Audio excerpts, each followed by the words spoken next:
Man will fly through the power of his mind, not through the strength of muscles. These words belong to a great Russian scientist, Nikolai Zhukovsky. Said at the end of the 19th century, they really forecast the future evolution of aviation. First, the power of man's mind lifted the aircraft off the ground. Then a Russian pilot, Pyotr Neserev, having performed his famous loop-de-loop, proved that anywhere in the air there is a support for an aircraft. Man continued to fight the force of gravity. Fighter aircraft were flagships in this battle. These particular aircraft were often the first to reach never-before-seen boundaries. The designers and engineers always had to tackle new, more complicated tasks. Facing the challenges, they often had to compromise and give away one thing in favor of another. Speed in favor of maneuverability, flight range in favor of operational load. But in the 70s of the 20th century, the new aircraft that combined at first sight the incompatible features was created. This aircraft was the Su-27, a representative of the new combat aircraft era.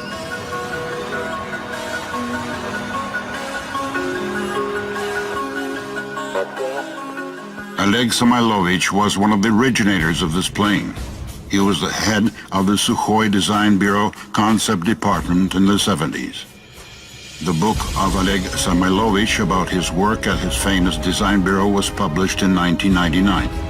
One of the book parts is totally dedicated to the creation of the Su-27. This part is called The Best Fighter in the World. We decided to give the same name to our film.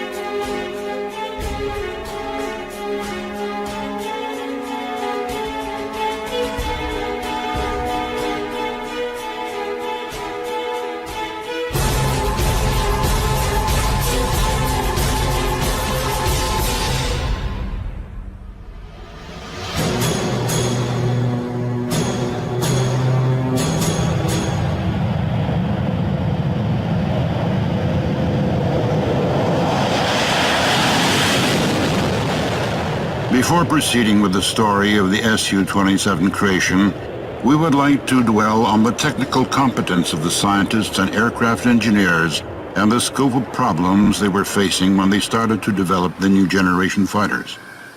By that time, the military aircraft had more than 50-year experience of combat flying. Military aircraft were assigned a specific mission during World War I. Originally, airplanes were used for air reconnaissance. A bird's-eye view of the enemy lines made them clearly visible. The next quite logical step was using aircraft for bomb dropping. Bombers became a real threat.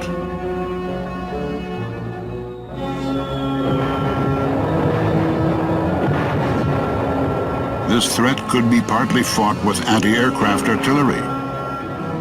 But small, biting like mosquitoes aircraft were much more efficient against bombers. This is how a special aircraft known as a fighter was born.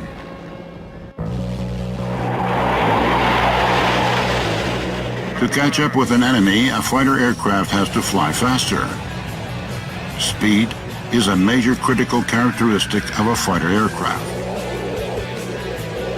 As soon as fighter-type aircraft emerged, most of the aerial combats became their privilege.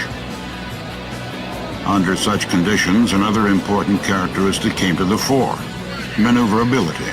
Speaking of fighters, it's an aircraft ability to place itself into a tactically advantageous position by means of fierce maneuvering in the air.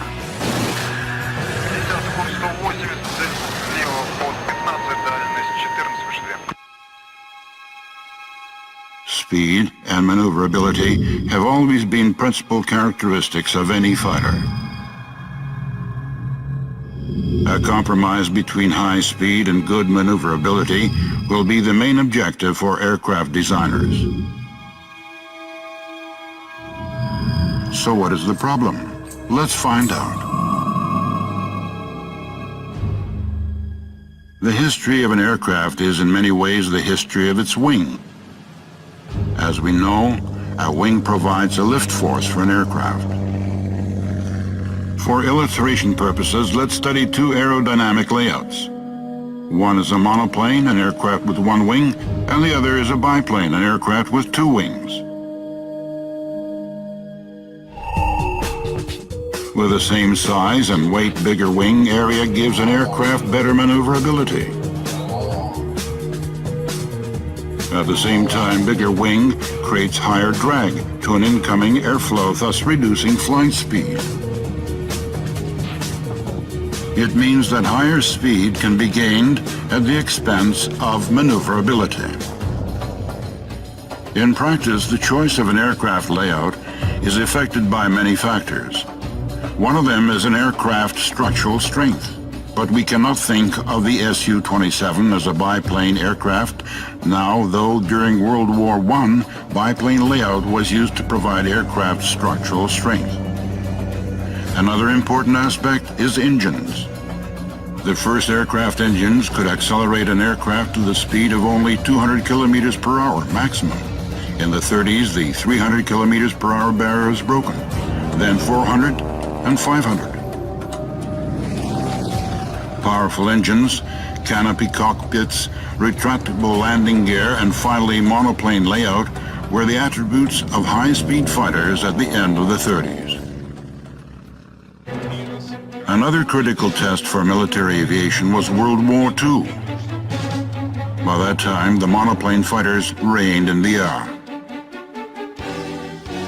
Designers were looking for a compromise between speed and maneuverability within monoplane layout only. Aircraft outlines became more refined. The flight speed increased and it exceeded 700 kilometers per hour. That was the maximum piston engine fighters could achieve. Their era was coming to an end. The future was for jet engines. The young Boy Scouts are studying the new aerodynamics basics by watching this jet aircraft model.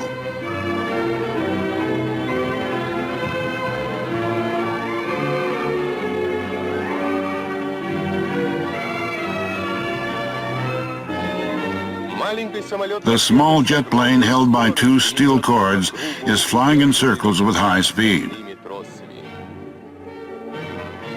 The new engines gave enormous opportunities for further developments. But as in the case with this model flying in circles, the two steel cords were preventing it from free flight. The new barrier was holding fighters' speed back. The problem was an aircraft wing again.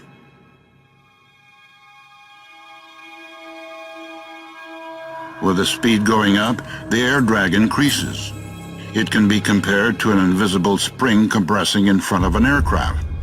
At speed close to the speed of sound, the air becomes as solid as a wall. To get over this drag, a simple increase of engine thrust is not enough. It's necessary to significantly improve aircraft aerodynamics. Wing airfoil section was changed. A wing became thinner and swept. The speed issue was under intensive consideration again. 1,000, 1,100, 1,200 kilometers per hour, the sound barrier was broken. Engine thrust was increasing. Afterburners were developed. The flight speed was getting higher. The wings were continuously sweeping back. At the same time, wing loading was increasing.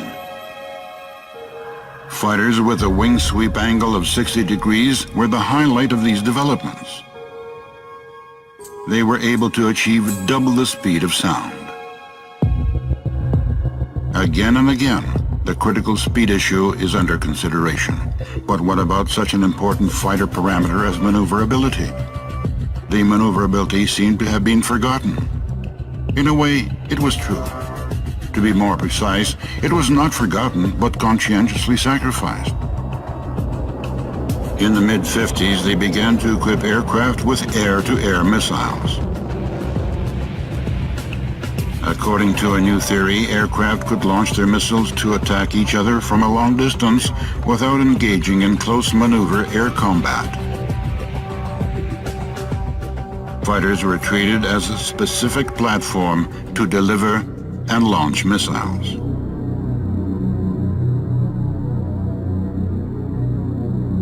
In America, one of the missiles called Genie was equipped with a nuclear charge.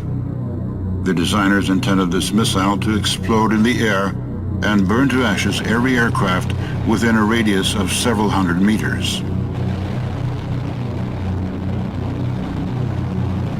This missile wasn't used in real combat action. Moreover, the theory of aerial long-distance missile engagement didn't appear to be very successful. The war in Vietnam put it all into place. During the war, it was realized that shooting down an aircraft from a long distance was not always a success, and the aircraft got engaged in close combat conducted at subsonic speed. Quite often, the outdated MiG-17 was a winner against the latest supersonic but less maneuverable Phantom. It turned out that an aircraft could dodge attacking missiles using the so-called missile-avoiding maneuver. An aircraft could suddenly change its flight path, which a missile of those days couldn't do. Both the USSR and the US researchers came to a similar conclusion.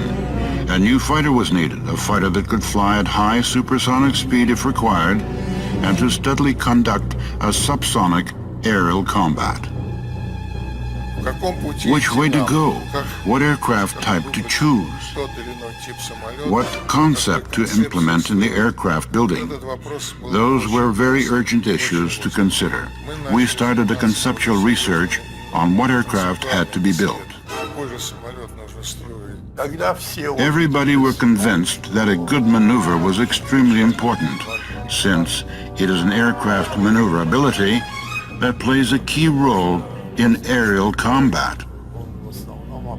So the problem was to develop highly maneuverable aircraft.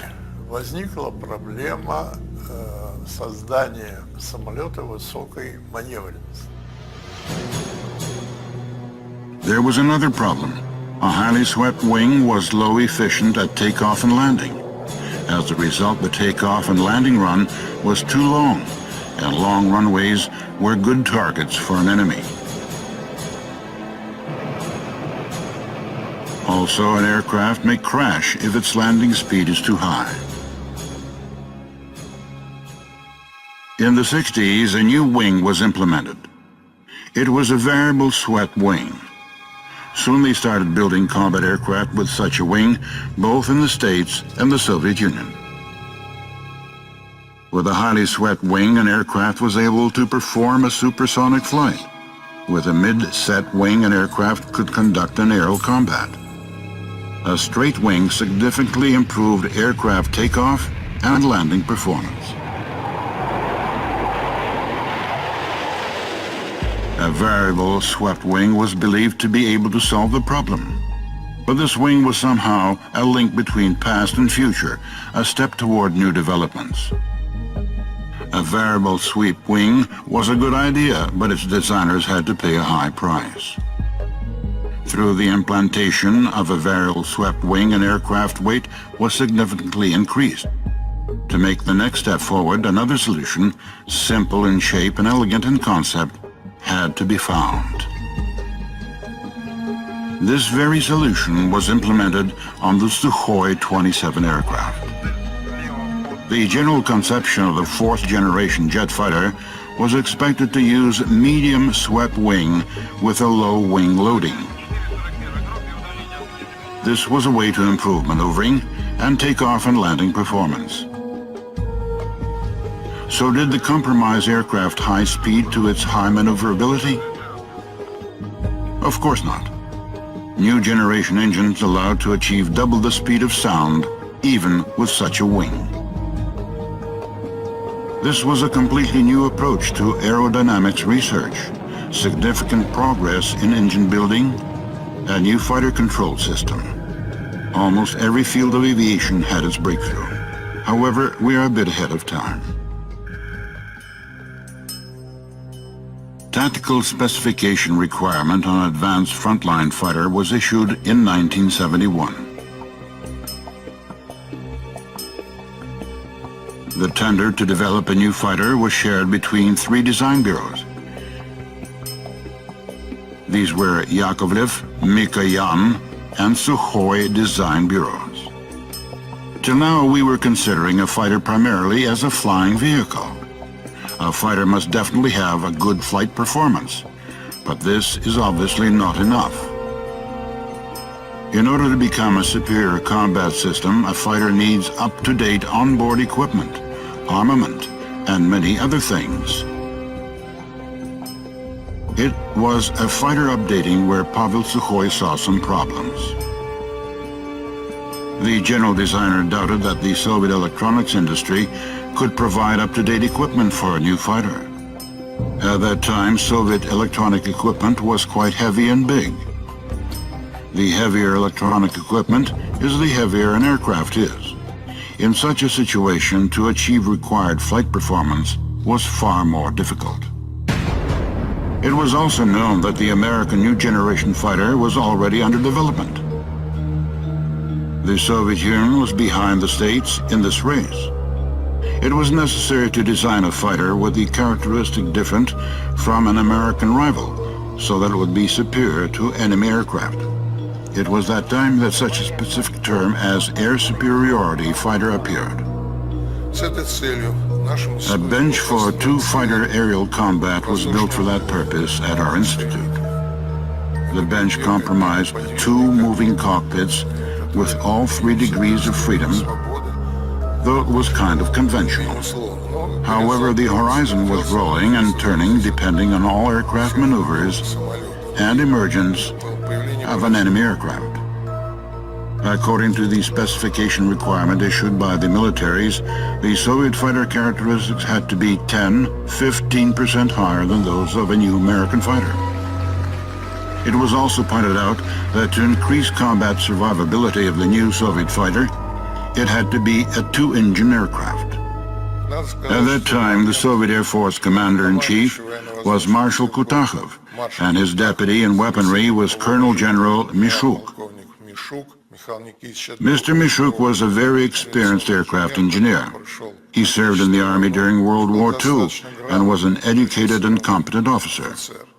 Marshal Kutakhov was a combat pilot, here of the Soviet Union. He was always interested in technical aspects. He regularly attended meetings at the Ministry of Aviation Industry. He also visited the Institute very often to meet with our general designers. I remember he used to call us once a month and asked, "Well, science man, have you got any news?" The military people treated us very well. They had a big stake in the 4th generation fighter concept.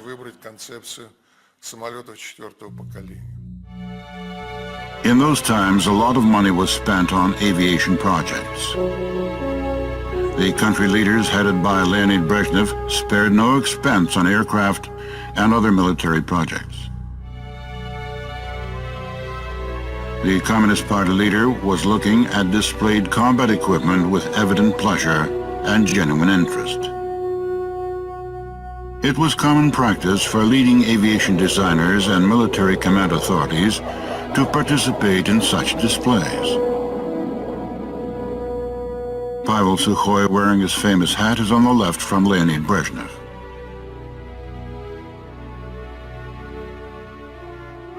Pavel Sukhoi started his aviation career at the Central Hydroaerodynamic Institute, where he worked under direction of Andrei Tupolev since 1925. With his direct involvement, Pavel Sukhoi designed I-4, the first Soviet all-metal fighter. And and I-14, the world's first high-speed monoplane fighter with retractable landing gear. The Sukhoi Design Bureau became independent in 1939. This year, mass production of the BB-1 short-range bomber designed by Sukhoi was started. In 1940, this bomber was named Su-2, and it became the first aircraft which received the famous Su name. Since that time on, combat aviation is inconceivable without Sukhoi aircraft. In the 60s, fighter aircraft designing was a real success for the Sukhoi Design Bureau. These were the aircraft of two types: fighter interceptor and fighter bomber. It was the Su-17 fighter bomber that became the first Soviet variable sweep wing aircraft. Another interesting subject matter in the Design Bureau from the early 60s was creation of the T-4 Sotka aircraft. Creation of this aircraft allowed moving to quite a new level of all the Sukhoi Design Bureau activity, despite the fact that the aircraft was not put into mass production and the project was stopped in the mid-70s. However, this project laid the scientific and technical groundwork that was successfully used later on in creation of the new generation aircraft, including the Su-27. In March 1971, the meeting of Aviation Ministry Scientific and Technical Council took place. At this meeting, 3 design bureaus presented their groundwork on the new advanced fighter. The Yakovlev and Mikoyan projects outwardly looked like the previous aircraft they built. But Sukhoi presented something new. That was a project of the future Su-27. Research work on this aircraft was started in 1969. The originator of the project was Oleg Samylovich, who worked in the Design Bureau Concept Department. By that time, he took part in such projects as the T-4 long-range missile carrier and the Su-24 frontline bomber and the Su-25 attacker. Now, it was a new aircraft turn. The designers had to place the emphasis on the integral layout of the future fighter. The Su-27 also started with Oleg Samylovich. One winter Sunday in 1970, the aircraft layout was created with his hand.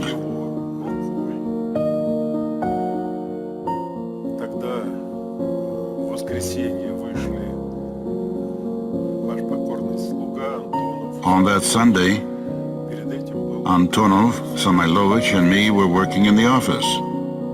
A day before, on Saturday, Bondarenko was there. All of us wanted to consolidate the achievements made by the team at that time, mainly on Antonov's drawing board.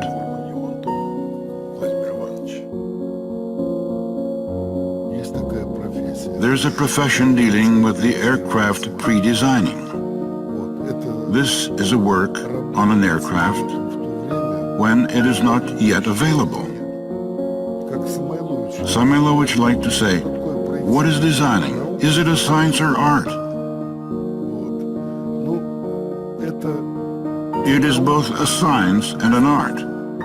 The success of an aircraft design is in fact the status of its designing school. I was lucky to be the person whose drawing board had that aircraft drawn upon it. It's true, but on the other hand, all personnel were behind my back, so to say. Many people from the staff contributed their thoughts to this aircraft and its elements.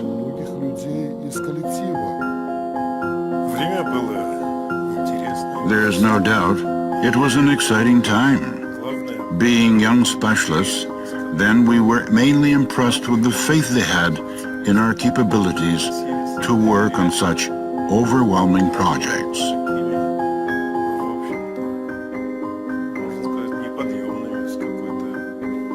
There were older friends who treated us as their equals, or it might have seemed to us. On the other hand, youth is the best time for everyone. I have the best recollections of that time.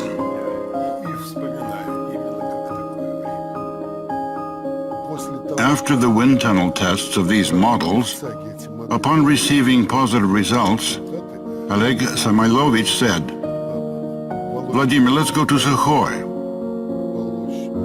Sukhoi rose from his seat near the table, shook my hand, and gave me a paper where was written that Vladimir Antonov, designer-engineer of the second category, was awarded the first category with a salary of 185 rubles.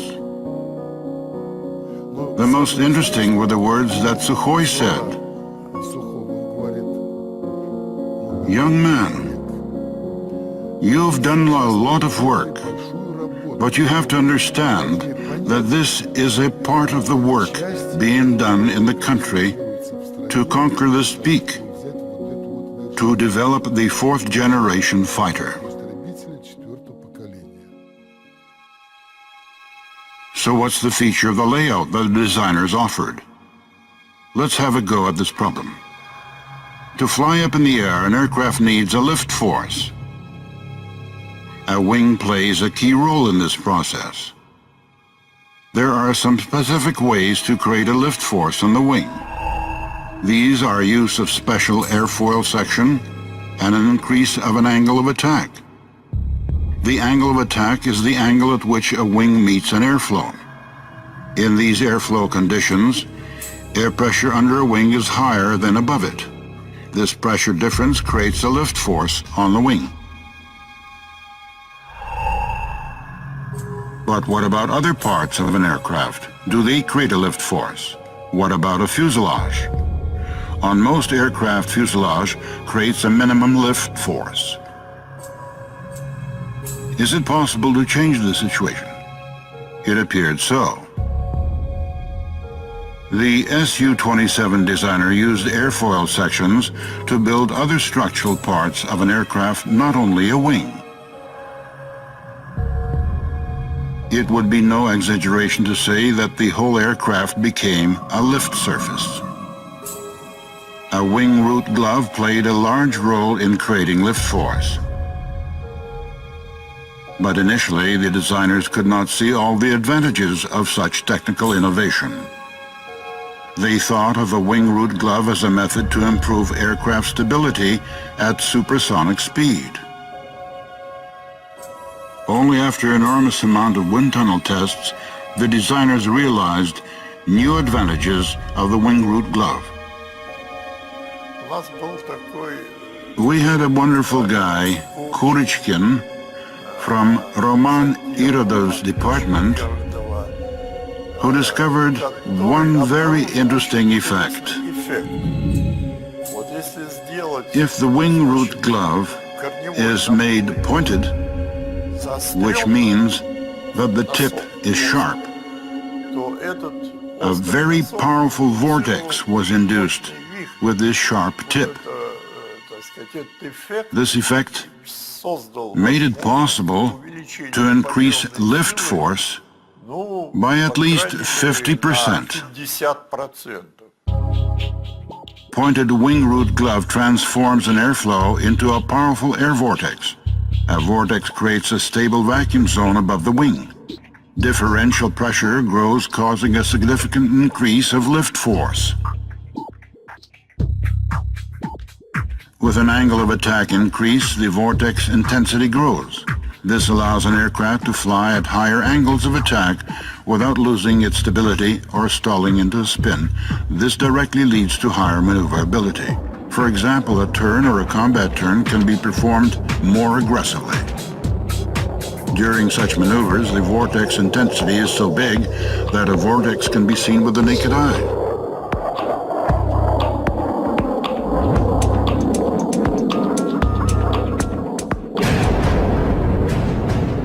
It's time to have a look at what was happening with the new American fighter. In July 1972, the aircraft called F-15 Eagle performed its first flight.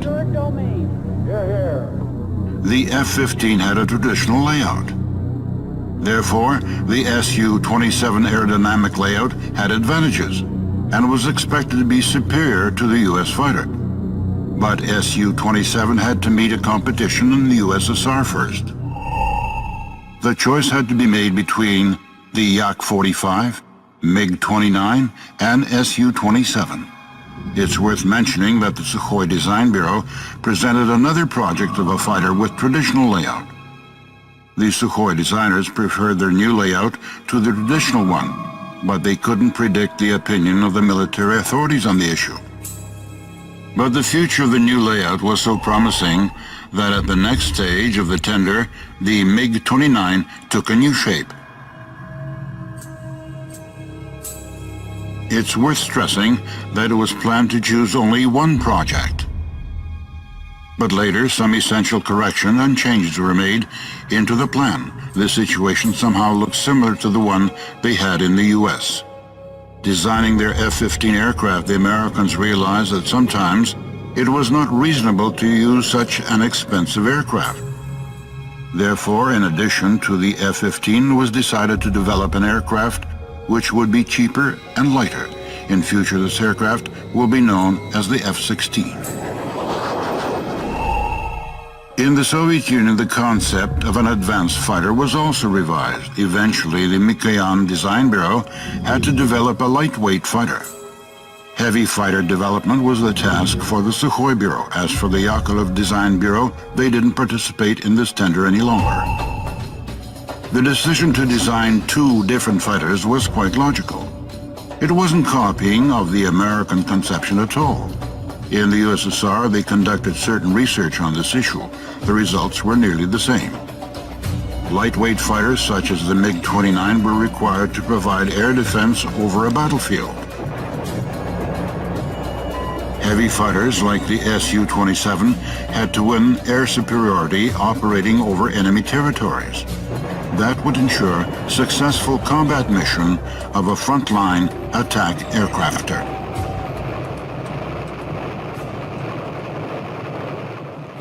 It's worth mentioning that in the process of the aircraft building, the question whether we were right in our decision for the two aircraft types was continuously emerging. By the time when Dmitry Ustinov became Minister of Defense, he raised this issue at the moment when we were on the state flight tests.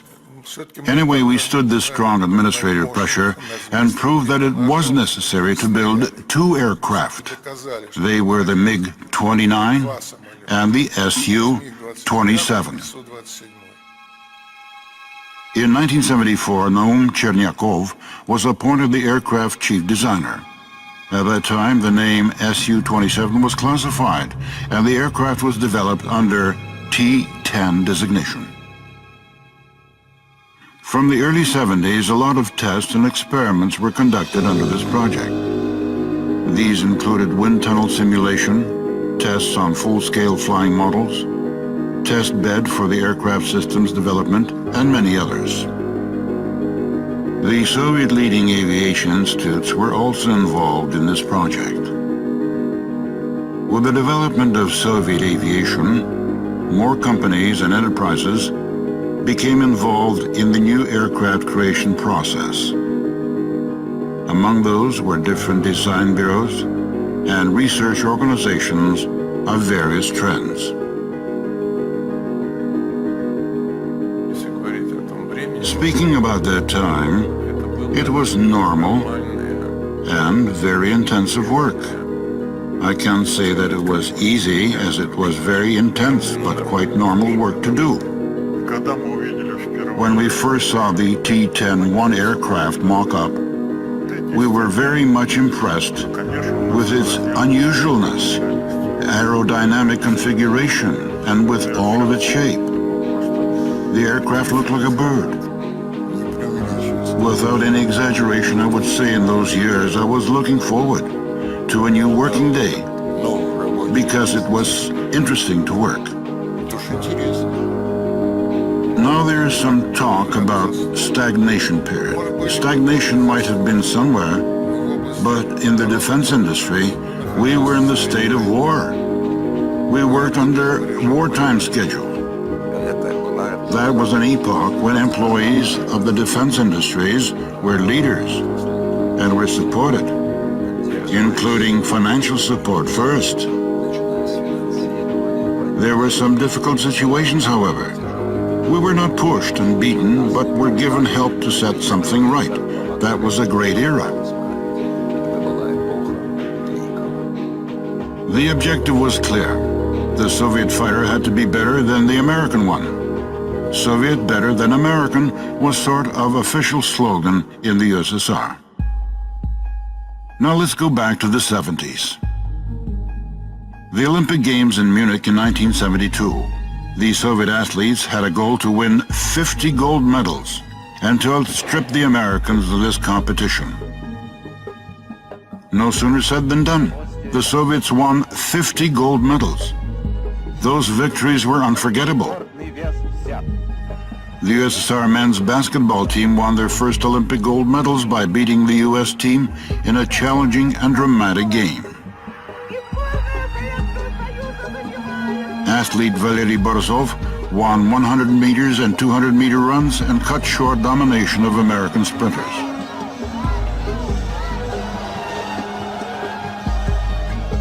The Soviet power must be kept high. In 1975, everything was ready to build prototype aircraft. In 1976, the Council of Ministers of the USSR issued a corresponding decree. In spring 1977, the first T-10 prototype was ready for flight tests.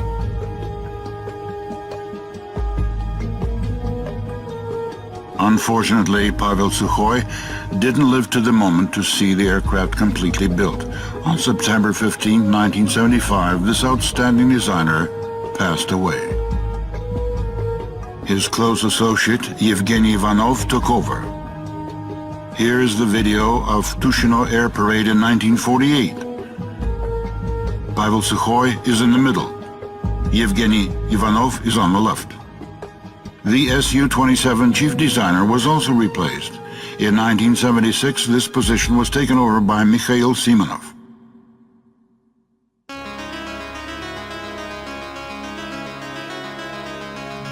May 20th, 1977.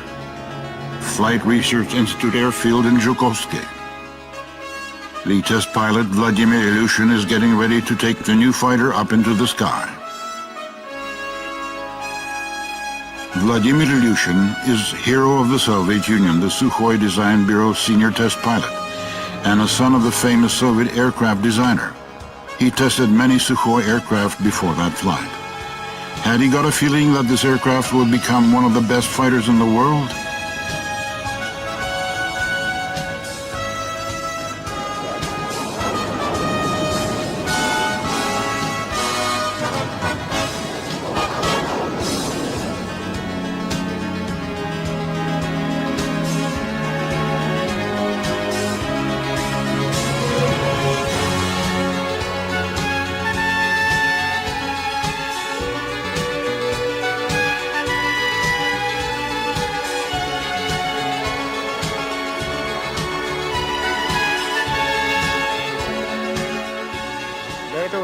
Before this aircraft, I flew 142 modifications of different aircraft.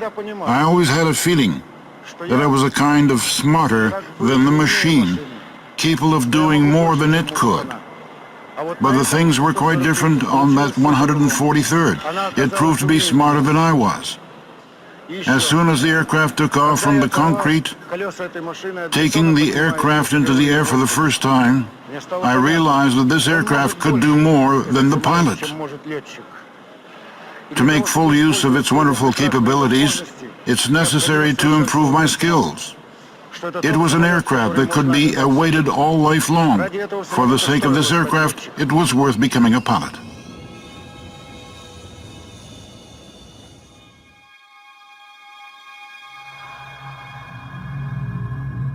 But it was a very long way to make this aircraft the best world's fighter. By the time of the first test flight, despite all the technical innovations, it was evident that this aircraft could not be superior to its American rival.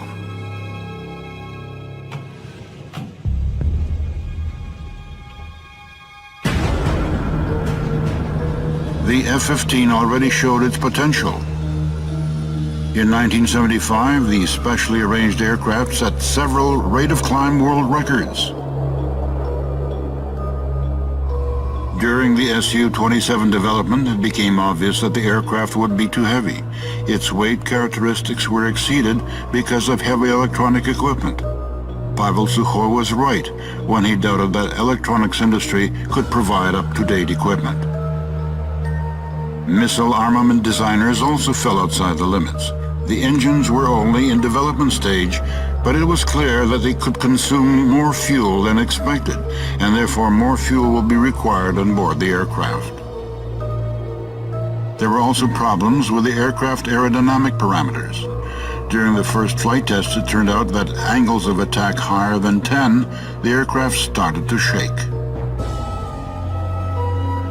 In such a situation, it was useless to talk about the Soviet fighter superiority.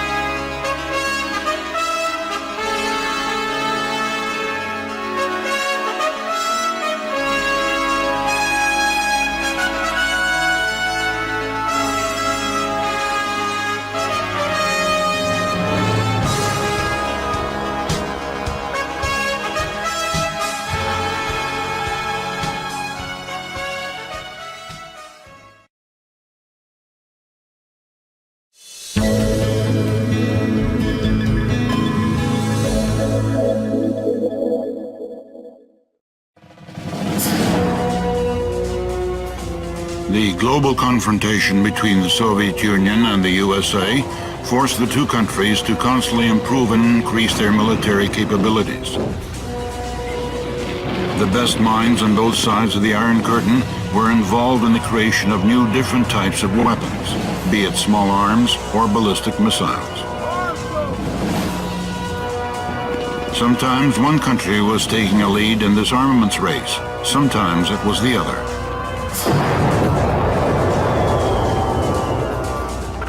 The United States, as an example, left the USSR behind in developing the fourth-generation fighters.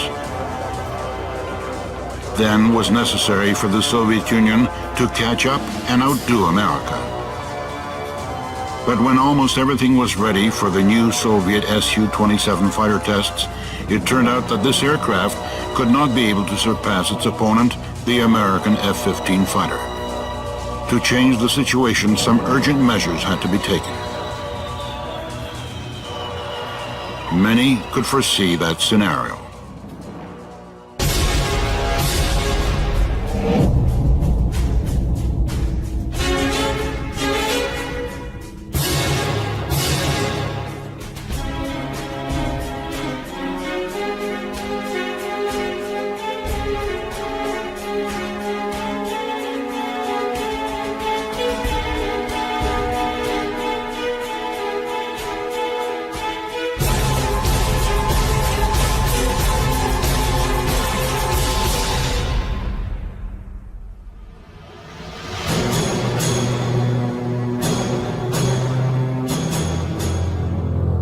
In the Sukhoi Design Bureau, the aircraft chief designer, Mikhail Simonov, was the initiator of deep upgrading. But the final decision was made by the general designer of the whole design bureau, Yevgeny Ivanov. Over 30 years he worked for the design bureau and remembered all its milestones, including the time of the temporary closing. At that time, some strict measures could also have been taken. The more so because by that time, one ambitious project of the Design Bureau, the T-4 missile aircraft carrier, was stopped. A lot of money was spent on the Su-27 as well. At Komsomolsk on Amur aircraft plant, they were ready to start mass production of the fighter. And now, the aircraft was proposed to be made almost anew. To take this decision was extremely difficult. On the one hand, everything was well organized. The project was in full swing. Moreover, the draft drawings were issued and sent to Komsomolsk-on-Amur for production. To put it straightforwardly, we actively began working on that project and worked with great enthusiasm. All the personnel were involved in the Su-27 project.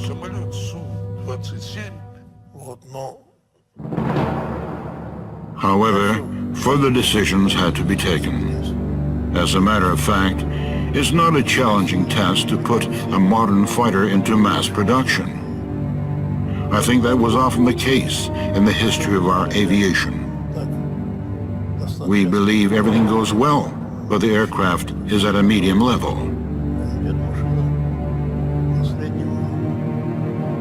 Eventually, we began to produce these aircraft. Suddenly, in 1978, we learned that was the end of it. Both the chief engineer and chief technologist remonstrated against it.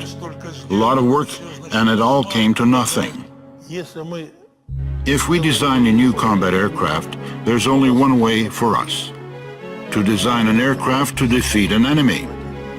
If we are unable to design an aircraft capable of defeating an enemy airplane, then we have to take drastic measures.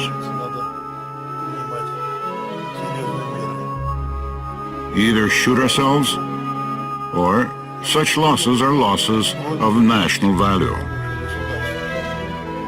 Therefore, we could have made only a better aircraft as compared to the American one. The first impression or first response was like, "Why have you overlooked?"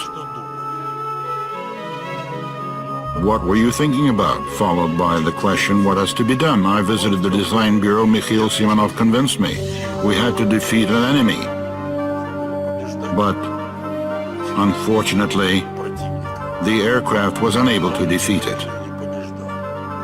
When an aircraft is already in production at the plant with a lot of money spent for equipment, all technological processes, one has to be a very brave man to change an aircraft design at that stage. Mikhail Simonov took a decision to do so. The Minister of Aviation Industry at that time, Mr. Silayev, gave his assessment of the most negative side of this decision. When we finished the talks and the decision to redesign the aircraft was taken, he said, "Mikhail, you are lucky it is not 1937 now."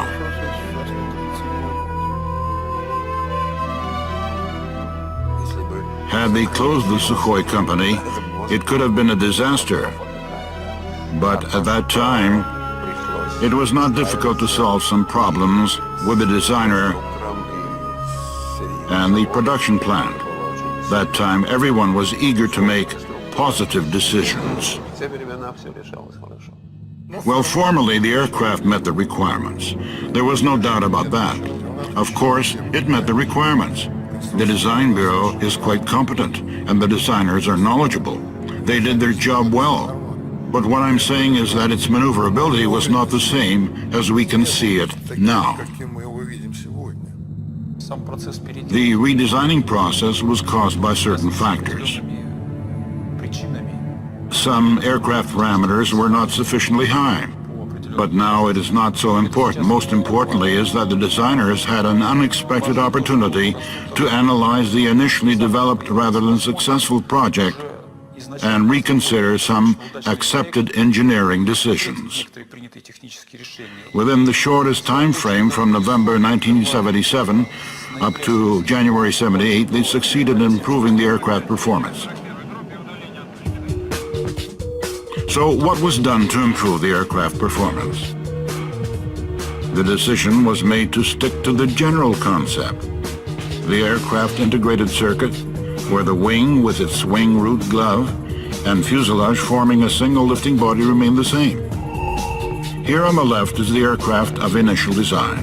On the right is a new aircraft. As we can see, they look very similar. However, this is where the similarity ends. To achieve the required speed and flight range, it was necessary to reduce the aircraft aerodynamic resistance. With that end in view, they changed the engine unit's position. Now the engine nacelles created less drag. Outlines of the fuselage nose section were changed as well. The landing gear design was changed. It became more compact in its up position. After aerodynamic and flight tests, the optimum layout of the fins was chosen. To get the required flight performance, maximum effect was expected from the aircraft wing. On the aircraft of the previous design, the wing had smooth lines. All of us might have underestimated the aircraft behavior at high angles of attack. As soon as Ilyushin flew the aircraft, he immediately said that the angle of attack increased by 6, 7, 8 degrees would lead to wing vibration. The new wing obtained its evident tapered form. The wing leading edge was equipped with droop leading edges. When the angle of attack changes, these droop edges automatically deflect. This helps to improve the aircraft's stability at high angles of attack and to increase its lifting performance. The most interesting is that at these particular angles of attack, the drag decreased. Less thrust was required for making a maneuver. So the effect appeared to be amazing. The trailing wing edge was equipped with a new flaperon control. Standard trailing edge includes a flap and an aileron. Providing maximum lift force at low speeds, the flaps work at takeoffs and landings. Ailerons are used for aircraft lateral control. So a flaperon is a single control, functioning both as a flap and aileron. As a consequence, less weight and better structural stiff. Other aircraft structural components were also changed. The front undercarriage was moved 3 meters to the rear. With all these changes, the engines were protected from foreign objects. For the same reason, protective screens were installed on the engine's air intakes. They work in automatic mode during takeoff and landing. This screen is a titanium panel which consists of 100,000 square cells, with a size only 2.5 millimeters each. In the initial version, the air brakes were installed in the bottom part of the aircraft fuselage. With extended air brakes, the aircraft began to vibrate. To eliminate this vibration, the air brake was installed on top of the fuselage. The new air brake installation required redesigning of the cockpit canopy. Instead of sliding backwards, it opened upwards. This change provided safe canopy release trajectory during ejection with an extended air brake.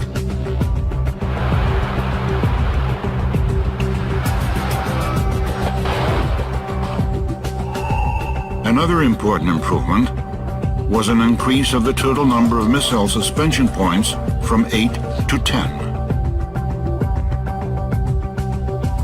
As a result, there were so many improvements that one could call it a new fighter.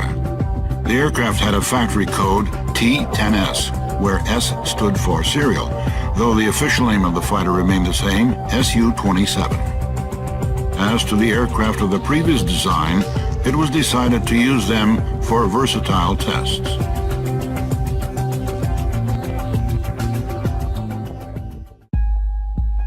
One chief designer relieved another during the working process. In 1979, when Mikhail Simonov quit for the Ministry of Aviation, his position was taken over by Artyom Kolchin. In 1981, Alexei Knyzhev became the chief designer. As for Simonov, He returned to the Design Bureau in 1983 as general designer now. On April 20th, 1981, the new aircraft made its first flight. The fighter was piloted by test pilot Vladimir Ilyushin. The first flight is an outstanding, even a festive event for an aircraft followed by everyday work. Before an aircraft comes into service, it must be tested for strength, in the direct meaning of the word. Chronicle of aircraft tests is always full of both victories and disillusions, and sometimes even tragedies. A bad flight accident happened in December 1981. At the speed of 2,300 kilometers per hour, the nose of the fighter fuselage was destroyed. This flight was the last one for test pilot Alexander Komarov.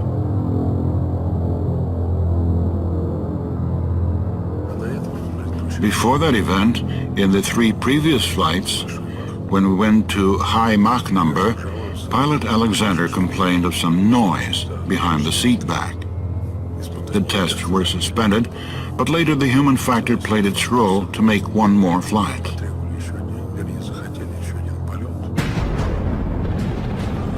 It happened in the winter on December 22nd. We had been looking for him for quite long.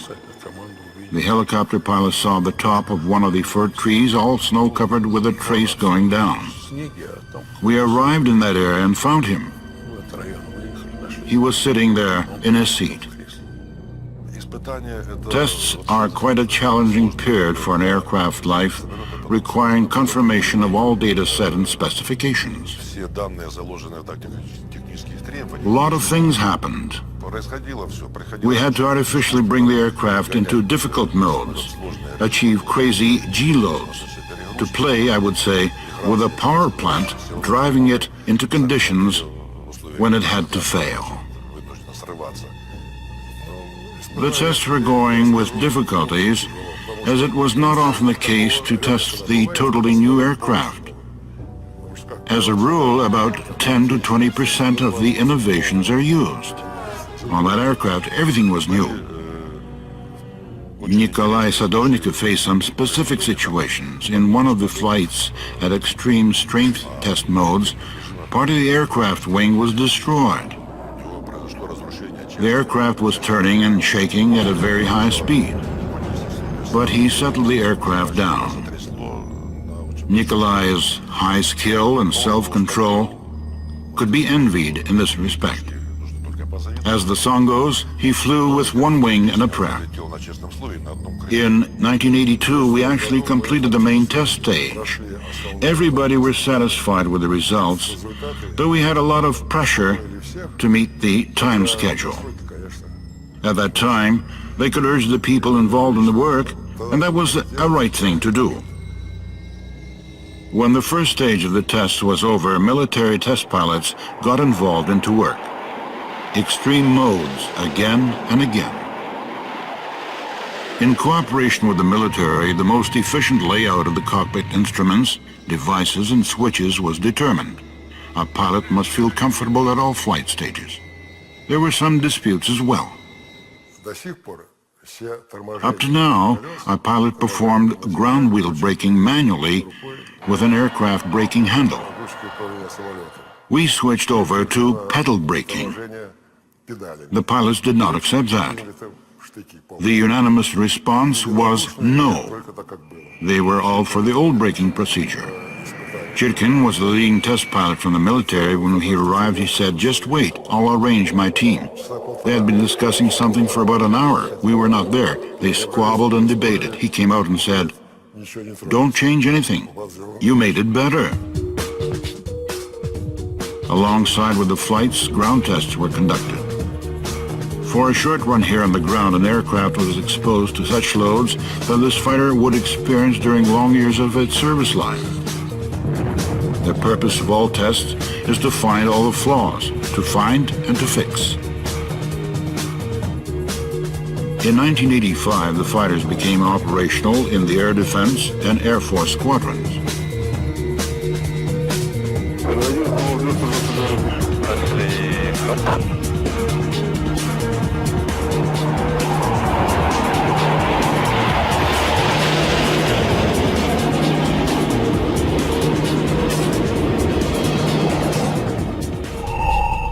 The Su-27 single-seat frontline fighter, aircraft length 21.9 meters, height 5.9 meters, wingspan 14.7 meters, maximum takeoff weight 28 tons, maximum flight speed 2,500 kilometers per hour, flight range 3,900 kilometers, service ceiling 18.5 kilometers, limiting G-load 9.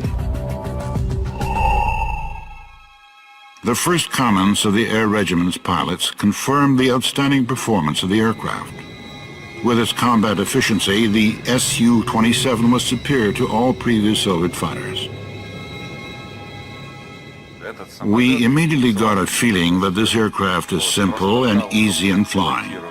It has high maneuvering characteristics, and what is most important for a pilot are the new requirements for pilot physiology and physical capabilities. A pilot has to stand such G-loads so that to use all maneuvering characteristics of the aircraft. I remember at that time, I seemed to have been dreaming of a similar aircraft, but it appeared to have exceeded all my expectations and dreams. It was time for this fighter to become well known all over the world.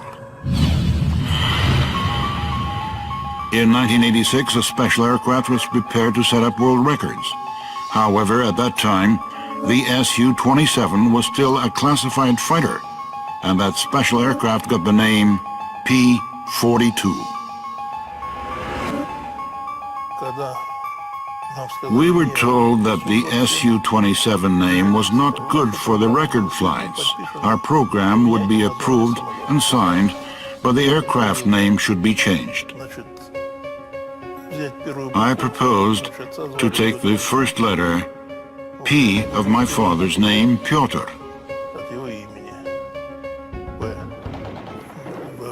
During World War II, at the time of the Stalingrad battle, he worked at headquarters in a political department of the 66th Army and died there.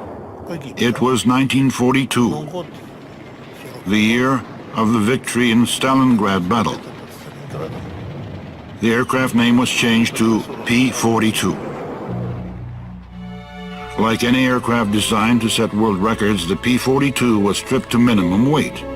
It was made as light as possible. Even the paint was removed. This was common practice. The Americans did the same when their F-15 was setting rate of climb records. Moreover, they set up those records in wintertime, when at the low temperatures, the engines developed maximum thrust. Now it's worth mentioning another important feature of the fourth-generation fighters, such as the Su-27 and the F-15. The thrust-to-weight ratio of these fighters is more than 1. That means that the engine thrust exceeds the aircraft weight. The power plant for the Su-27 aircraft was developed in the Arkhip Lyulka Design Bureau. By the time of its development, the Bureau had glorious chapters of history. The first Soviet turbojet engine was developed in the Design Bureau in 1941, before the Germans started to invade the USSR. After the World War II, the engine designers began to collaborate with the Sukhoi Design Bureau. Most of the Sukhoi aircraft were equipped with the AL Arkhip Lyulka engines. There are two AL-31F turbofan engines installed on the Su-27. Their total thrust in full afterburner is equal to 25 tons, while the aircraft normal weight is 23 tons. So the aircraft thrust-to-weight ratio is more than 1. As compared with the previous generation fighter, this parameter was 0.8.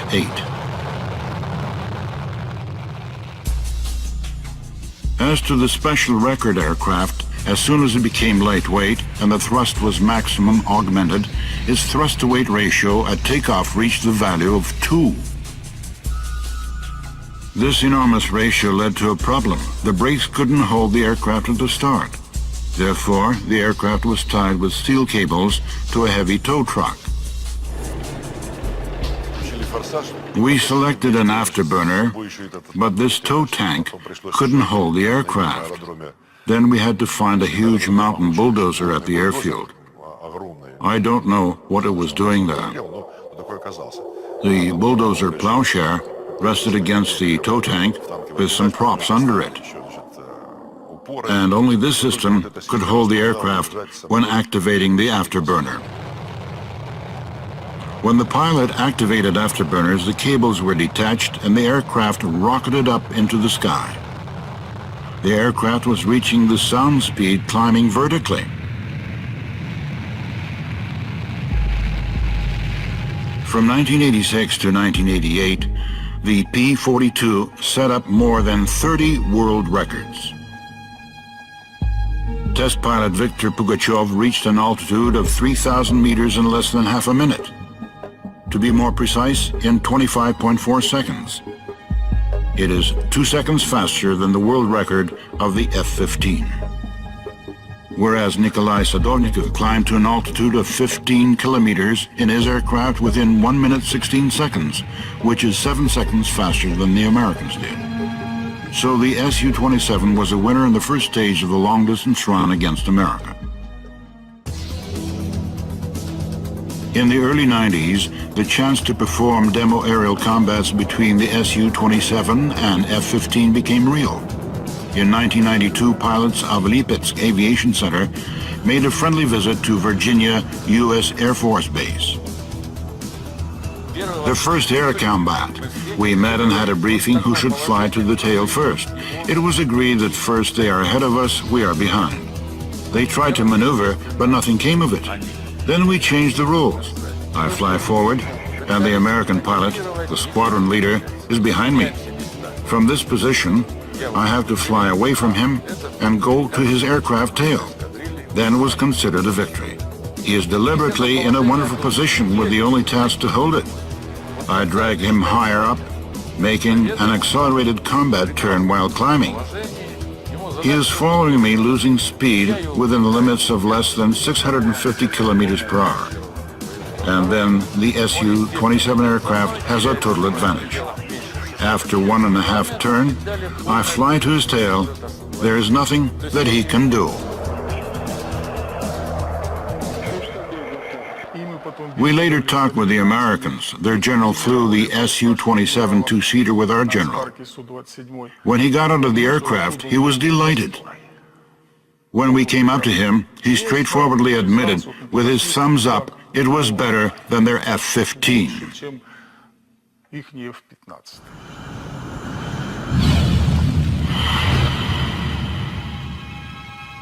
Foreign specialists got their first impression of the new Soviet fighter exterior in 1977. In this picture, made from the American reconnaissance satellite, the smooth contours of the T-10 prototype airplane can be seen. But at that time, they couldn't get a clear and complete picture of the new aircraft.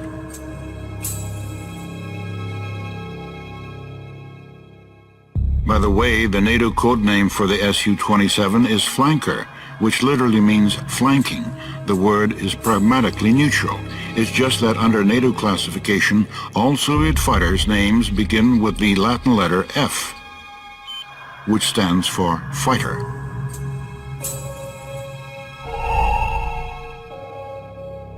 In 1987, only 10 years later, the NATO pilots finally made detailed pictures of the Soviet flanker when these fighters began patrolling the open sea.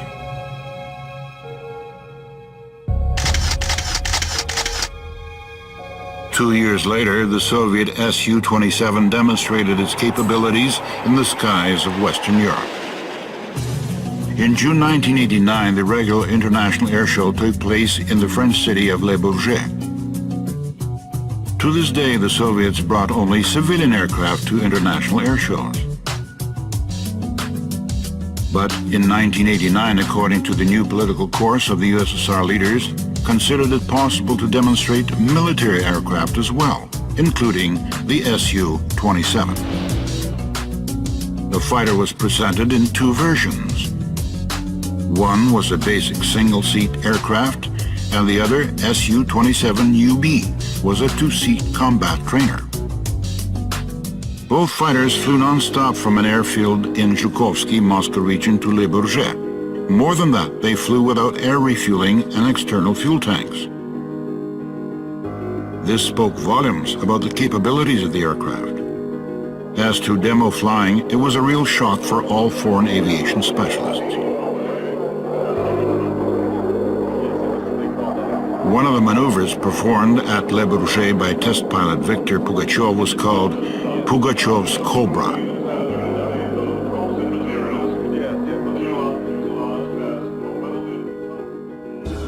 It's worth noticing that the Americans were the first to perform maneuvers similar to that one of Pugachev. It happened during F-14 fighter test flights in the early 70s. But the maneuver amplitude didn't exceed 90 degrees. When performing Cobra, it reaches up to 110 degrees. The possibility of performing such a maneuver was theoretically proven by Central Hydro-Aerodynamic Institute specialists. By the way, the scientists call this maneuver dynamic going into extremely large supercritical angles of attack. For the first time, similar modes were reached at the Flight Research Institute in Zhukovsky, where the Su-27 was tested for stalling and spin. During one flight performed by test pilot Igor Volk, it was proved that the aircraft doesn't stall when going into supercritical angles within the shortest time.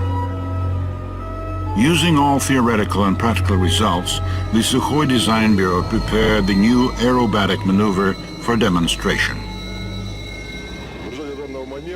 As a result of this maneuver, the aircraft energetically brakes within 4 or 5 seconds, reducing the speed by around 250 kilometers per hour. There is no other possible way to brake an aircraft by such a value.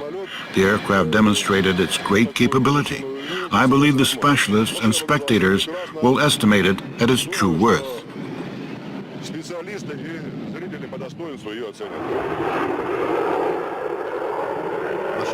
In the beginning, the perception was like some Russian bears arrived on a big airplane. What are they going to demonstrate to us? However, all this was quickly dissipated. Aviation specialists from many countries I had a chance to talk with undoubtedly stated that we really received the mode no other aircraft is able to perform at present. It may be the future. A special interest was displayed to us. It was the USSR at that time with its classified aircraft, and suddenly Europe was witnessing quite a marvelous achievement in the aircraft building branch. We were pleased with that. During all meetings that took place, we proudly stated that we were not from the country of bears. In general, we can do something.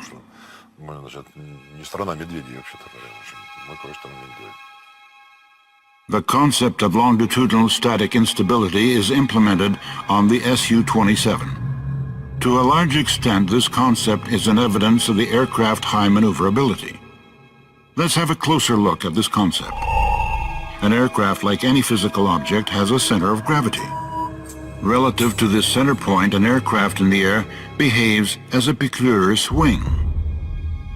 There's another point, the point of aerodynamic center. When the center of gravity is in front of the aerodynamic center, the aircraft is statically stable. Suppose that in flight, such an aircraft experiences external disturbance. It can be a wind blast trying to lift an aircraft nose up. It creates a lift increment at the other side of the swing in the point of aerodynamic center. This lift force tries to push an aircraft to its original position. This is happening without any actions from the pilot.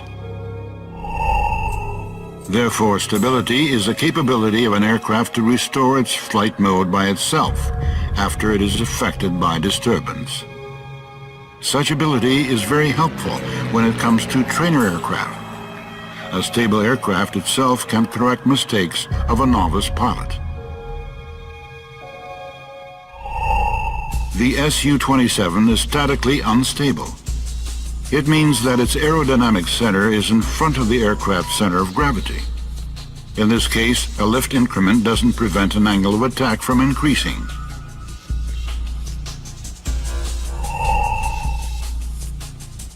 Specialists call it loss reduction for the aircraft balance. Practically, it means that an aircraft is more stable when it comes to combat maneuvering modes. On the other hand, to control such unstable aircraft manually is quite challenging.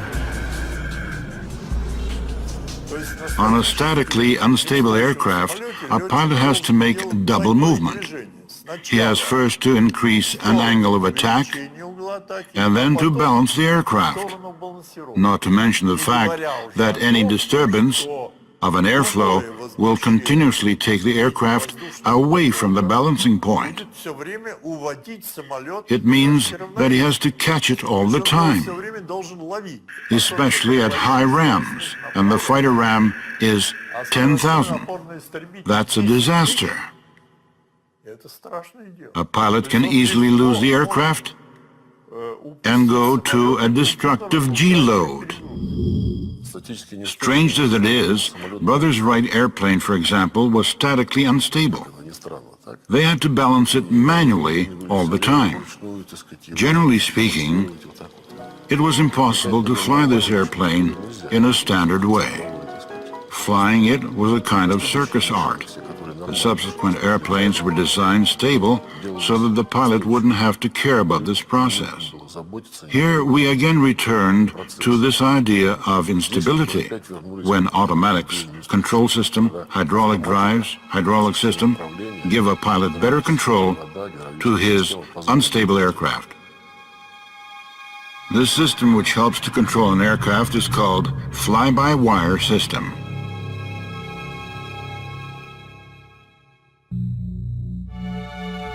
At the dawn of aviation, a pilot controlled an aircraft with the manual controls. The pilot had to be physically fit to perform these manipulations.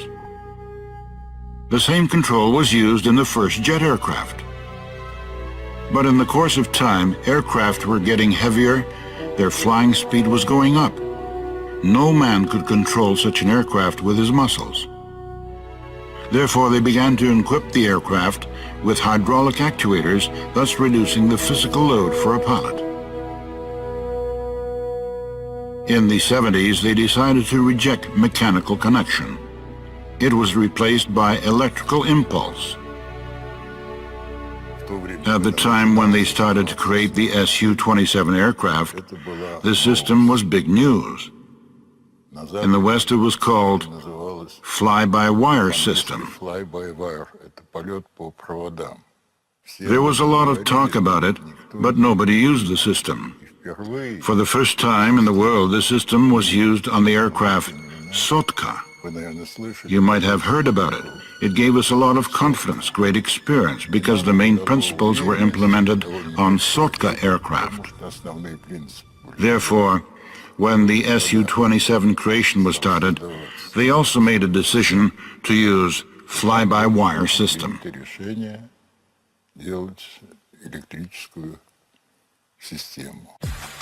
On the Su-27, when a pilot deflects the control stick, fly-by-wire system computer forms an electrical signal which, in its turn, controls the hydraulic actuators.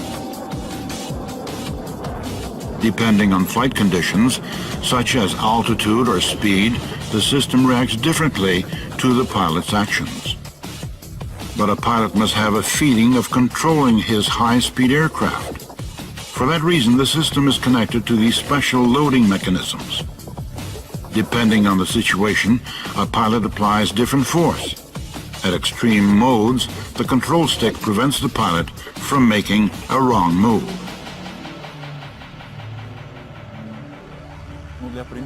As an example, let's consider a bicycle. It has direct control. The wheel turns as far as the handlebars are deflected. I think if we make a smart bicycle, it would operate according to the principles implemented on a smart aircraft. The handlebars are maximum deflected as sharply as you want, incommensurably to how you're riding, and the wheel must deflect at no more than a possible maximum from a safety point of view, in order to maintain the balance. сохранить равновесие. When external disturbance, such as the above-mentioned wind blast, affects the aircraft, the control system will put the fighter back in its initial position. To teach the system to properly respond to change of situation, lots of flight tests were conducted on the first T-10 aircraft. Unfortunately, one of these flights came to a tragic end. That day, July 7, 1978, the fighter was piloted by a hero of the Soviet Union test pilot, Yevgeny Solovyov. On this video, he is second on the left. According to the flight test, Solovyov had to push his aircraft hard to extreme G-load and then put it back to original position. They call it an impulse. He had to quickly pull the control stick and then immediately push it back. In this situation, some defects of the aircraft control system became evident. The aircraft nosed up too fast, and the G-load momentarily went to 6. Solovyov did not expect it to be more than 2.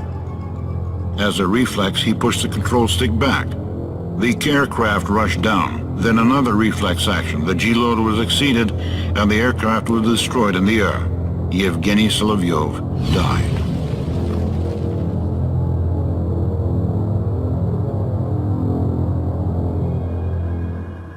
We took the tragedy very hard. We were very much upset about it. The aircraft crash was caused by some new phenomenon. Later on, we found and overcame the phenomenon, but it took some time. To be brief, we have encountered the new problem that cost the life of our best pilot. Not to mention that he was an honored test pilot, hero of the Soviet Union, a pilot of the highest professional skills.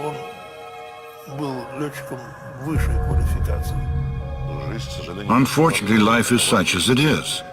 Death of our pilots Komarov and Solovyov during flight tests is for the aircraft Su-27 and its modifications to fly and become better. It may be a sacrifice without which it is impossible to achieve the aircraft's ultimate recognition and put it into service. We continued the work and developed the aircraft to high airworthiness, put it into service, and take pride in that. We always remember our friends when speaking about this aircraft, as well as the other ones, because their contribution to the initial stage and beginning of tests can scarcely be overestimated.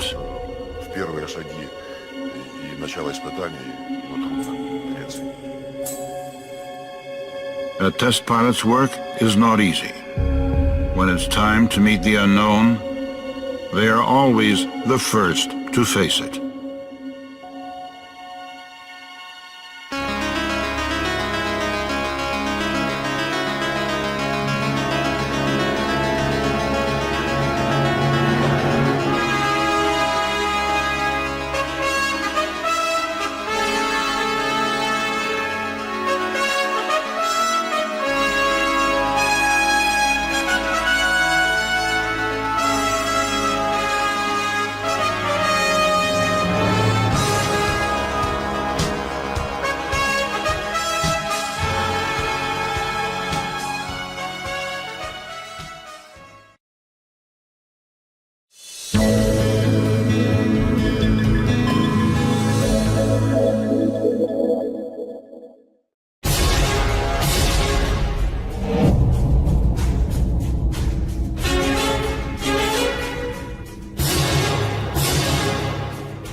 making this film, we were asking the pilots to describe their impressions when they first met the Su-27 fighter.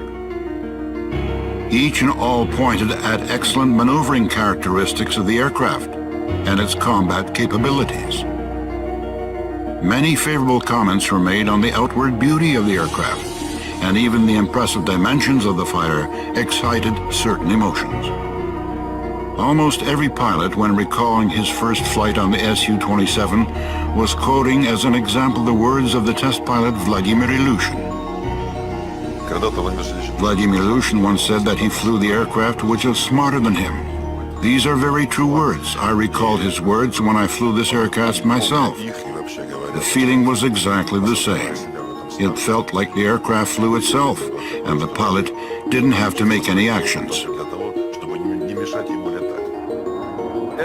Due to the fly-by-wire system implementation, this aircraft became very smart, as many pilots like to say. Test pilot Vladimir Ilyushin, who was the first to fly this aircraft, used to say that the Su-27 was smarter than a pilot. I definitely agree with Ilyushin. When I started to fly this aircraft, I felt the same way.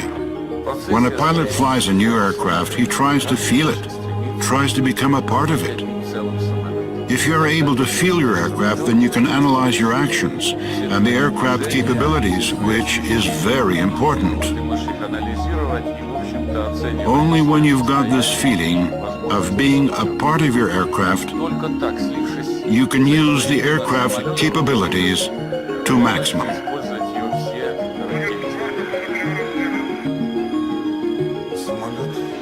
The aircraft capabilities are almost unlimited. To say it has a short turning or maneuvering radius is to say nothing. To fly this aircraft is a wonderful feeling. I would say that the Su-27 is the best aircraft I have ever flown. The Su-27 didn't become the best fighter right away. There were many years of tense work, and there were some tragedies as well. But now the flanker's flight is accompanied with such epithets as unsurpassed maneuverability, grace, beauty, and power. And if you want to experience all the power and capabilities of the fighter, don't waste your time. Enter a flight school and choose one of the best professions in the world, the profession of a military pilot.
Aerobatic flying. In the Russian language, this phrase also means high skill, great mastership in one thing or another. But for a fighter, aerobatic flying is an ordinary job.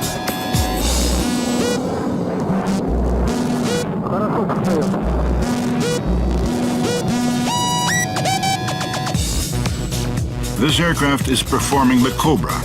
This very maneuver became the trademark of the Su-27.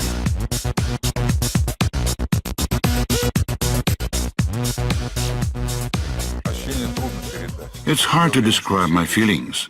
I'm sure that every pilot would like to perform this maneuver, or at least to sit next to the pilot who makes it. I don't think it's worth becoming just for the sake of performing this maneuver. But someone might have little dreams.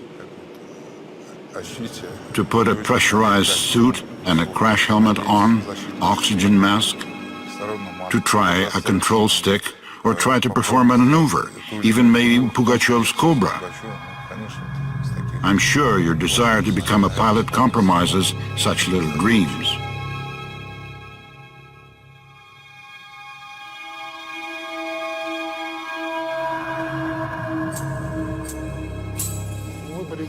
Different books and films play a tremendous role in my choice to become a military pilot.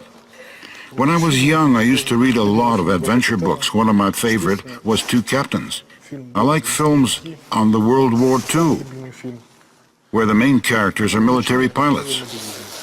I'm also fond of a model airplane flying. Like in every profession, it's important to be on the edge. The profession of a pilot comes first in aviation, and I always wanted to be not just a pilot, but a fighter pilot. I'm married, I have 2 children. My son is 12 and my daughter is 1.5 years old. She knows I'm a pilot. Her first word was Dad.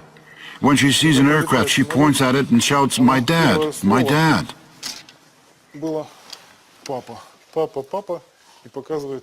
My family, my wife, and the children like my profession very much. Especially my son is very proud of me. He is proud that his father flies the best aircraft in the world. Even my mother-in-law is proud that her son-in-law flies the best fighter. Everybody are proud. The Su-27 pilots using aviation slang are simulating the oncoming flight. 91 атакую. Вилку вправо. Начали. Огонь. 091. Атакую. The Su-27 cockpit is spacious enough for a pilot of any size. Though there are quite a few devices and switches in the cockpit, their layout is standard for any fighter. This is flight navigation data, engine monitoring instruments, and fuel gauge. The Ekran system, which displays some data control and emergency signals. This is the control stick, with many buttons, including automatic system control button and armament control button. Вижу двоих на месте. Атакую. Винт вправо. Начали. This red button turns the automatic control system off. This is a trim button. This is a horizontal alignment button. This button provides aiming during aerial combat. This is a missile launch trigger. Here is the weapon selector for close aerial combat and long-range combat. Наблюдаю двоих. Огонь. Атакую. Крышу вправо. Вижу двоих. На месте. This device shows me which type of weapon threatens my aircraft and from which side. Меня облучает. Разворот вправо на 180. Узел влево. Начали. Вижу двоих. Пуск.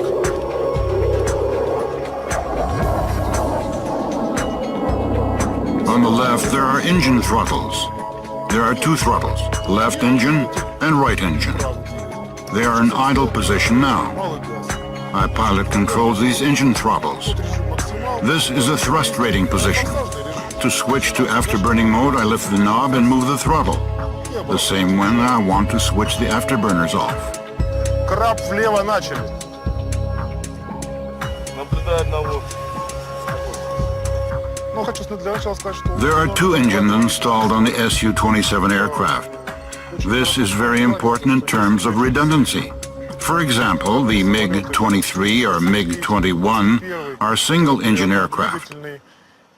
Sometimes in emergency situations, a pilot has to shut the engine off. The best outcome in this situation is the pilot's ejection and loss of the aircraft. 4th-generation aircraft, such as the Su-27, for example, are equipped with 2 engines, which is very good. Су-27 установлено адаптивное крыло. The Su-27 has an adaptive wing. These deflective surfaces do not have fixed deflection. The wing gets adapted to ram. Depending on the speed, altitude, or angles of attack, the wing takes the most advantageous aerodynamic shape for current flight mode. Due to this feature, the Su-27 aerodynamic characteristics are improving. I would say the wing is breathing as if it were alive. This is one of the Su-27 features no previous aircraft had before. The Su-27 aircraft is equipped with a radar sight during aerial combat or target interception. This radar sight plays an important role. It can detect multiple targets from long distances. It also tracks visual targets in close air combat. The radar sight can lock multiple targets.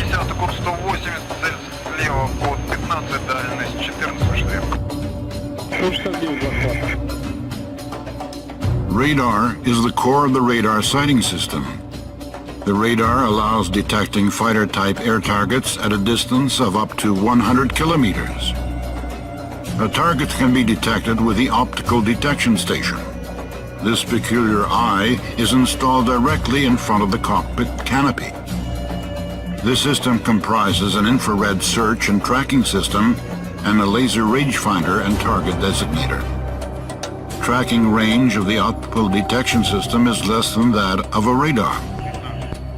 But there's one advantage. The optical detection system can detect a target without exposing it to radiation and therefore to perform a covert attack.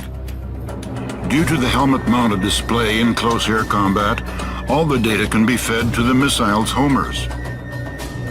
All these three components, the radar, the optical detection station, and the helmet-mounted display, are parts of a single weapon control system. Head-up display, which is installed in the Su-27 cockpit, is a very useful device. On this display, a pilot receives all the necessary information. It can be flight navigation and target data. It also gives him information on the radar functioning mode. This is a very easy-to-use head-up display, which does not distract pilots during close air combat or target interception. When firing the cannon, two curves on the indicator represent the impact zone. Depending on the aircraft maneuver, these curves change their curvature.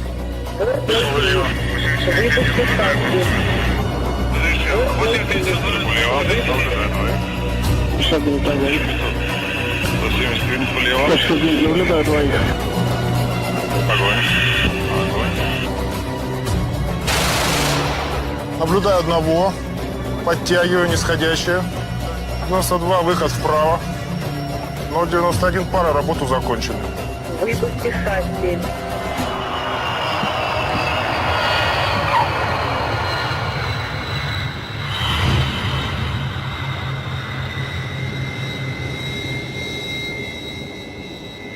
When pilots begin flying the flanker, they usually start with combat trainer version of the aircraft, which is called the Su-27UB. It's common practice. Almost every single seat fighter has its two-seat trainer version.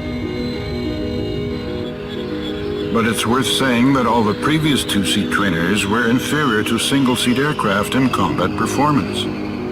In order to arrange a space for the second crew member, it was required to remove either the radar or some armament. Plus, a view from the second cockpit was far from being perfect. The Su-27 combat trainer version proved that the flanker has a great potential for further upgrades. Combat capabilities of the Su-27UB are the same as of the single-seat version. More than that, for long-distance flight, it's more preferable to use the two-seat version. In this case, the crew workload is significantly reduced. My longest flight lasted for 15 hours and 42 minutes. I spent nearly 17 hours in the aircraft cockpit. It was quite difficult to sit in the cockpit for such a long time. During the flight from Moscow to Komsomolsk-on-Amur and back, we performed 4 air refuelings from IL-78 air tanker. 2 on the way to Komsomolsk, and 2 on the way to Moscow. The transfer flight which he described in the interview was performed exactly on the Su-27UB. Igor Votintsev was the second crew member and Nikolai Sadovnikov was the aircraft commander. The flight was made on June 23, 1987. Little before that, this crew flew to Graham Bell Airfield. This is the most remote airfield in the north of Russia based on Franz Joseph Land Archipelago. During these transfer flights, the air refueling system was tested. Shortly after the tests, the system was used on the aircraft new versions. It's easy to notice that some Su-27 versions have little additional wings in front of the main wing. These little wings are called canards. Canards allow to improve stability and controllability of the aircraft. But as it often happens in aerodynamics, some negative effects come alongside with advantages. In case of the canards, there is a drag increase which results in the maximum speed reduction. So don't expect to find canards on every aircraft. Canards are used on certain aircraft where they are really necessary. For example, in the early 80s, they decided to upgrade Flanker with a new radar set. It was an advanced radar, but heavier than the previous one. Therefore, configuration with canards was chosen for a new aircraft. The aircraft nose part weight was increased, which required strengthening of the nose landing gear leg. 2 wheels instead of 1 were installed. With a new radar, the fighter could efficiently detect ground and sea surface targets. Apart from air-to-air missiles, the air-to-surface missiles became part of the aircraft armament. The Su-27M was the designation of the new multi-purpose aircraft version. But this version was developed when the country was going through hard times. In the early 90s, most of the aircraft projects were closed. The Su-27M wasn't put into service. But the carrier-based version of the aircraft was far more lucky.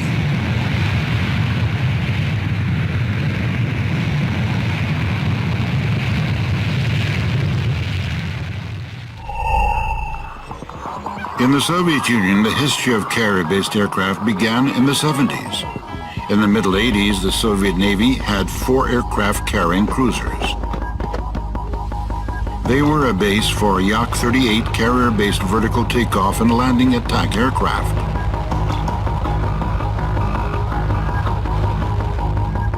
The NATO aircraft carrying fleet was a different story.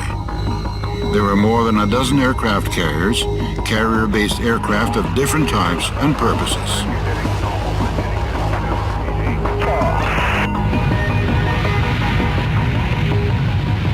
That was indeed an efficient tool of world politics. Therefore, the Soviets decided to build new aircraft carriers and new carrier-based aircraft. Among these aircraft were the Yak-44 radar picket airplane, Yak-141 supersonic vertical takeoff and landing aircraft, MiG-29 and Su-27 carrier-based versions. Each of these aircraft had a different destiny. The Yak-44 wasn't even built, and Yak-141 became no more than a prototype airplane. As for the MiG-29 and the Su-27, there was a real rivalry between them to become a carrier-based aircraft. Eventually, only one aircraft was chosen for an aircraft carrier. That was the Su-27K, where K stood for carrier-based. Later on, this fighter became known as the Su-33. The Su-33 project was started even before the Su-27 mass production began. We had a small group of designers who worked on carrier-based aircraft. But the real full-scale work on this project began in 1983-1984. We had a goal to develop such a system which could break up enemy raids and to provide air defense of the ship main attack force. This main attack force would include an aircraft carrier. We had a lot of meetings in which Soviet Fleet Admiral Gorshkov took part. This main force was expected to consist of several aircraft carriers. It could have been a large-scale program, but with disintegration of the Soviet Union, our finances were cut short. Anyway, we built approximately 30 production aircraft under this project. These aircraft are still in service nowadays. Let's have a closer look at the Su-33 to define some features of carrier-based aircraft.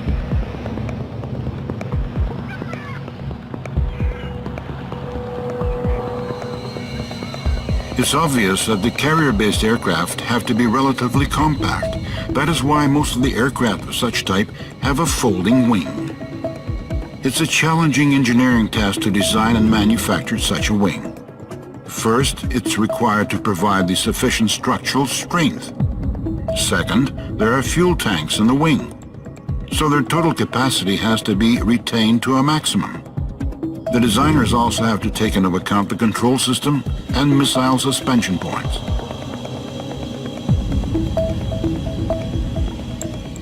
Takeoff is another problem to solve.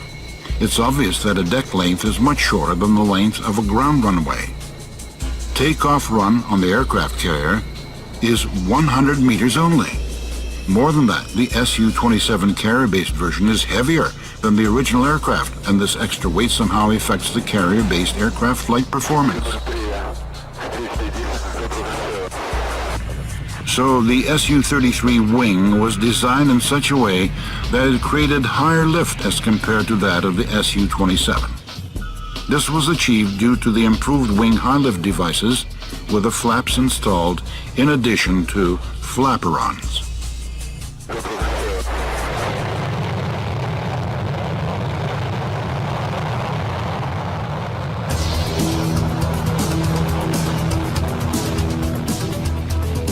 To increase flight distance, the Su-33 was equipped with an air refueling system where, with the help of the system, the aircraft could be refueled either from a special tanker aircraft or the same Su-33.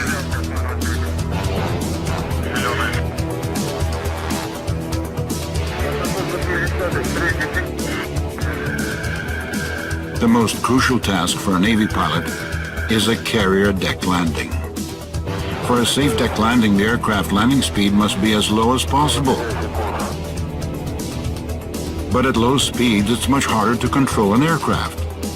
This is when the powerful high-lifting devices of the Su-33 wing become useful. Due to these devices, the Su-33 is stable and has good controllability at low speed. In general, the approach path of the aircraft carrier deck differs from the traditional one. When the aircraft approaches a ground-based airfield, its descending path has the so-called flare-out portion. This is where the approaching aircraft reduces its descending vertical speed to make a softer landing.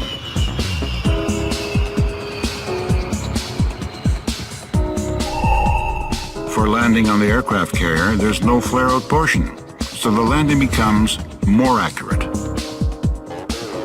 Accuracy in this case has a critical importance.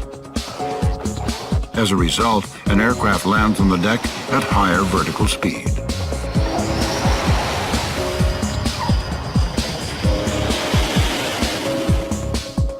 In order to stop a fighter at the short deck, there's an arresting hook installed on the aircraft. This hook picks an arresting gear cable. However, there's a big load on the aircraft structure. Ensuring the fighter's structural strength caused an increase of the aircraft weight. Speaking of all these technical details, let's not forget about the man in the cockpit. When the carrier-based aircraft lands on the deck, the pilot experiences a high G load. At the same time, he has to keep the situation under control. And in case of some emergencies, like arresting gear failure, the pilot must have enough time to take his aircraft back into the sky. All over the world, pilots of the carrier-based aircraft are considered elite. I will tell you one thing, every deck landing is like your first landing. There is a place for fear in our profession. One might call it fear, the other might not.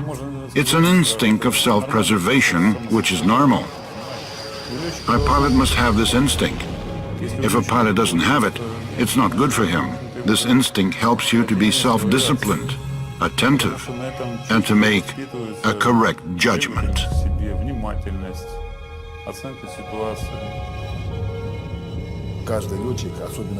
Every Navy pilot, be it a novice or experienced pilot, is told that even if the arresting hook is on, you must not lose your concentration.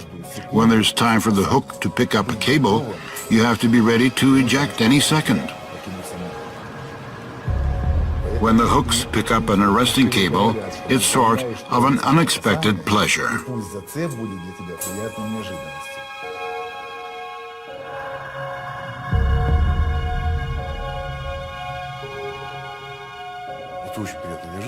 This is really an unexpected pleasure. The load, the braking, you feel it with all your body. It's like an extreme. Your head, hands, and legs experience a huge load. For a Navy pilot, it is definitely a pleasure. Deck landing requirements are very strict. The deck landing is the most difficult type of landing. Let's say the maximum deviation from the deck center line is about 4 or 5 meters, but we try to stay within 3 meters. To imagine emotional stress during deck landing, you have to see it with your own eyes. Imagine the aircraft parked at afterdeck. If the approaching fighter is within the limits of maximum deviation, the distance from its wing to the nose of parked aircraft is 3 meters only. There is a pilot in the cockpit of the parked aircraft. There are technicians under the plane. At this moment, the approaching aircraft lands. It touches the deck at the speed of 240 kilometers per hour. Can you imagine this noise, this roar when the engines are in maximum thrust? Then the hook picks up the arresting cable. The Navy operates in the Arctic or the Atlantic Ocean under conditions of strong wind, cold weather, hard rocking. Only brave men can work in such difficult conditions. Their work is very hard, but they are all very qualified personnel. I would compare it to an ant colony, where everybody knows what to do. These people deserve a lot of respect. The history of the Russian carrier-based fighter aircraft is not long. However, there is a Navy pilot school in the country. To a large extent, this is the achievement of Timur Apakidze. He was one of the first pilots who flew the Su-33 and then became a commander. He was teaching other pilots to fly this carrier-based aircraft. Yes, we have such a concept. And we know that Timur Abakidze was the founder of our National Navy Pilot School.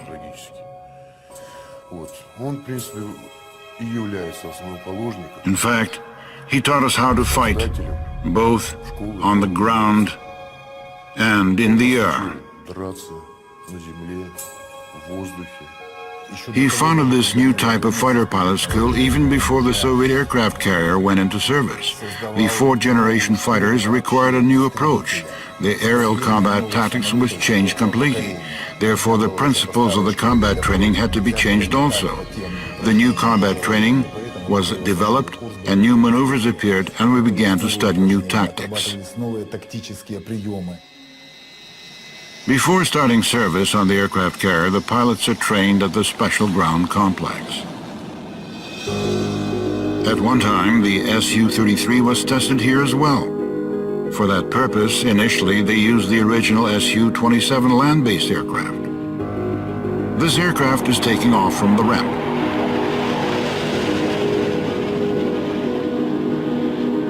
And this is its predecessor. This aircraft is called the T-10-3. It's the third copy of the initial aircraft configuration. This is a unique aircraft in its own way. It was made not in Moscow, but at the Komsomolsk-on-Amur aircraft plant. It is this plant that became the main aircraft plant for production of the Su-27 aircraft family. There was a lot of work to do. To provide smooth braking after deck landing, a lot of tests were conducted. These included aircraft structural strength and arresting equipment load. In 1983, for the first time in the history of our aviation, test pilot Fastovets on the MiG-29 and test pilot Sadovnikov on the Su-27 took off from the ramp. These takeoffs proved that takeoff from the ramp is possible and the aircraft behaves steady.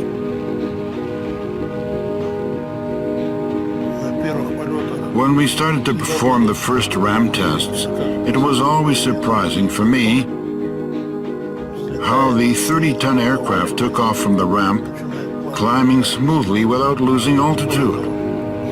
More than that, we had to change a Navy pilot manual. In this manual, we had to write down that after takeoff, a pilot must wait 4 seconds.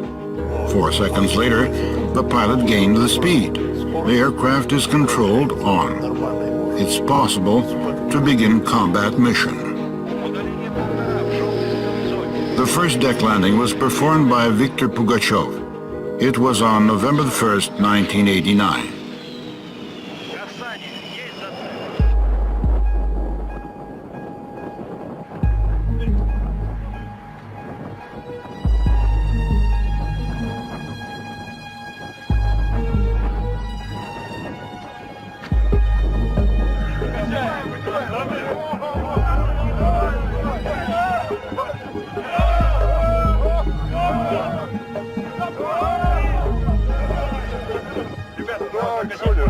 What camera is this? Is it a Sony? Make one copy for me, please.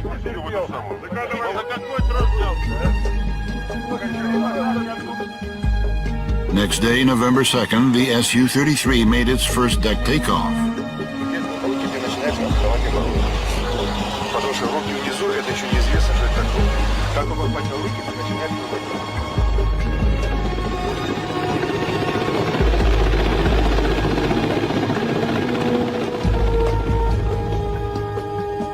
But this takeoff created quite a big problem. When Pugachev turned the afterburners on, the blast fence couldn't hold their power.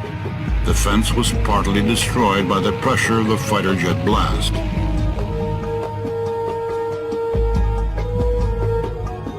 The aircraft had to be moved to another position for the takeoff.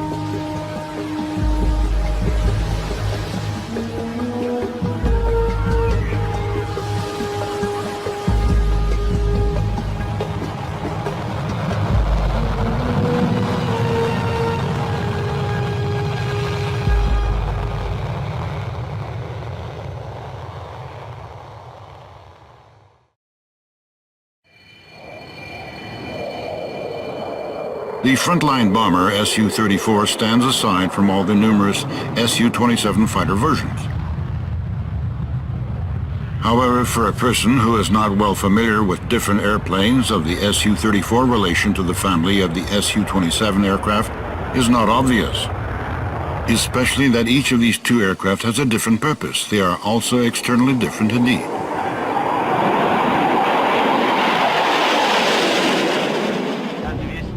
The idea to develop a new combat aircraft for destroying ground targets emerged in the early 80s. By that time, the Su-17 and the MiG-27 fighter bombers, as well as the Su-24 frontline bombers, were operational in the Soviet air regiments.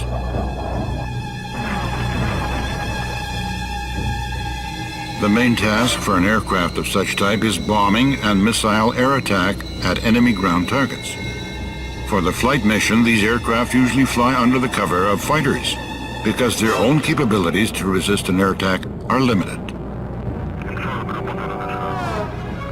But what if one could develop a frontline bomber capable to conduct an aerial combat solo with enemy fighters? For a long period of time, to design such an aircraft wasn't possible. Otherwise, they had to give some aircraft characteristics up in favor of its combat load. This was unacceptable for a frontline bomber.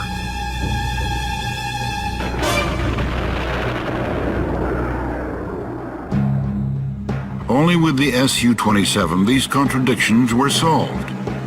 This aircraft met all the requirements. Decent flight range, impressive combat load, excellent maneuvering characteristics. Given the frontline bomber specifics, it was necessary to modify the fighter. Initially, the Su-34 was called the Su-27EB, where in Russian the last two letters stand for fighter bomber. The future aircraft prototype first flight was made on April 13, 1990. The aircraft was piloted by test pilot Anatoly Ivanov. The most extensive structural changes were made to a front part of the aircraft fuselage. Two crew members sit next to each other. To be more precise, they sit side by side.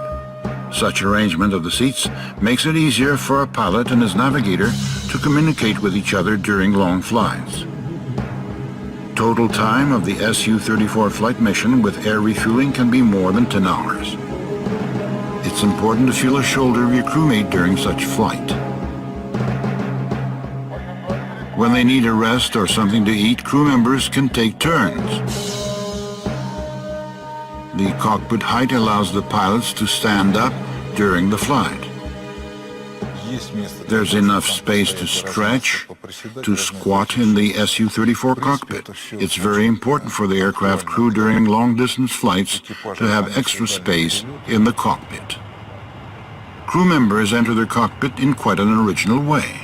To enter the Su-27 cockpit, the canopy is lifted, while in the Su-34, a pilot must climb through the well of the front leg wheel.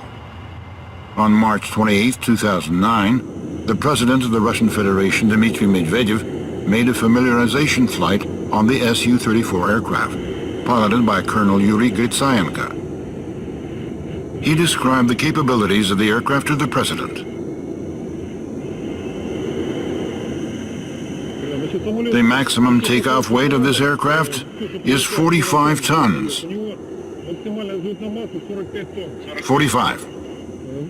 This Su-34 is sort of a mixture of different aircraft types. It can be used as a fighter because it was built on the basis of the Su-27. It can also be used as a frontline bomber like the Su-24. Its combat potential is similar to a bomber and also has a similar bomb load like the Tu-22 bomber.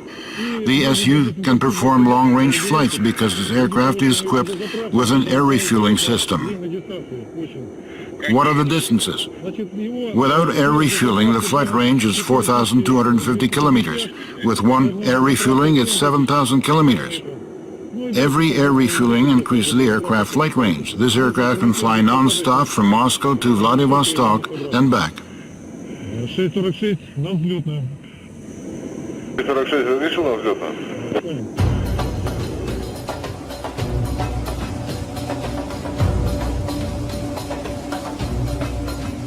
It's also worth mentioning that the total Su-34 bomb load is 8 tons, which is not bad at all for a frontline bomber.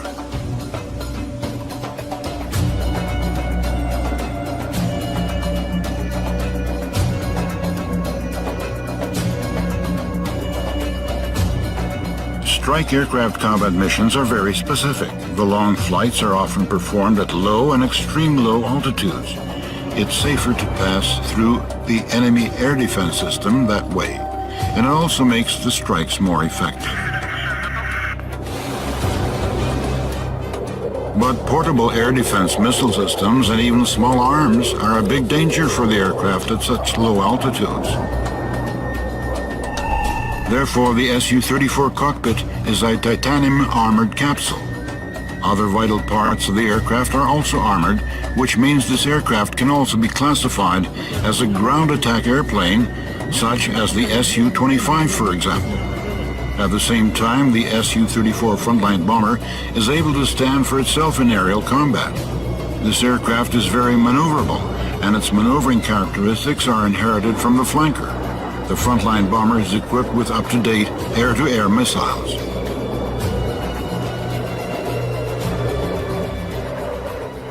The Su-34 maneuvering characteristics are close to those of the Su-27.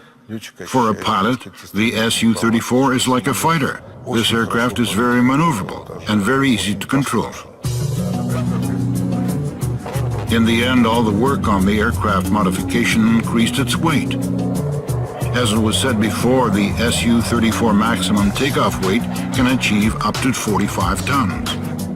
Therefore, the aircraft airframe had to be strengthened, and the new landing gear with rear leg two-wheel bogie was designed.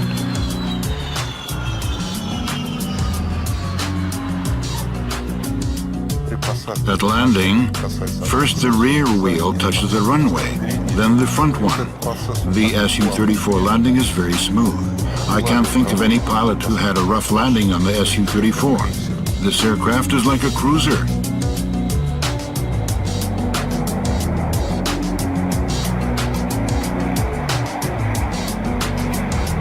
The aircraft became operational in the Russian Air Force in 2006. These aircraft are manufactured in the Novosibirsk aircraft plant. The Su-34 is the aircraft of the near future.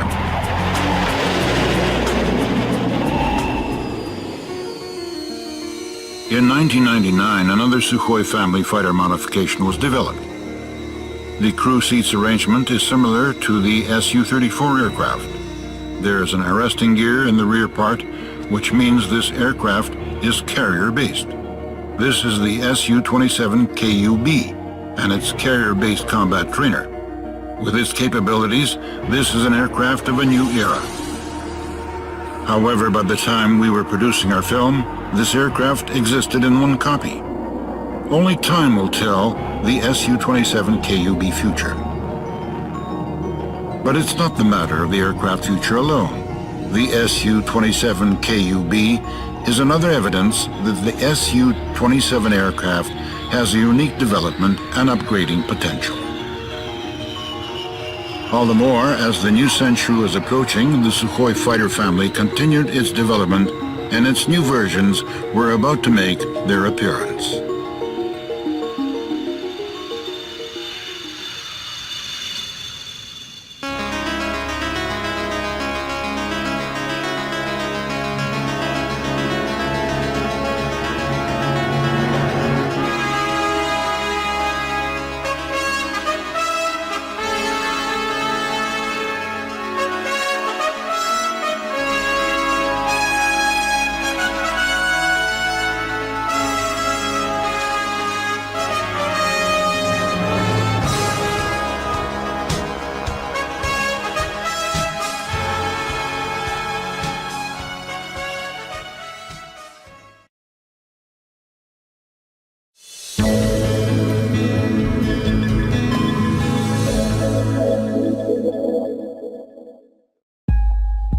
It's a very difficult and even unique task to design and manufacture a fighter. Thousands of highly qualified specialists are involved in the process. Not every country can create a modern combat aircraft. Day by day, year after year, from one aircraft to the other, the Soviet aviation industry was gaining its experience. The Su-27 aircraft is a perfect example of what has been achieved during these decades. But the world is always changing. The country has also changed. Let's not assess the political events that were happening in Russia in the 90s. But it's worth mentioning that for the Russian aviation industry, those were hard times. But the Su-27 potential was so huge that it was helpful even in those conditions. The Su-27 aircraft family was preserved and further developed. In the 21st century, the new aircraft versions have been designed.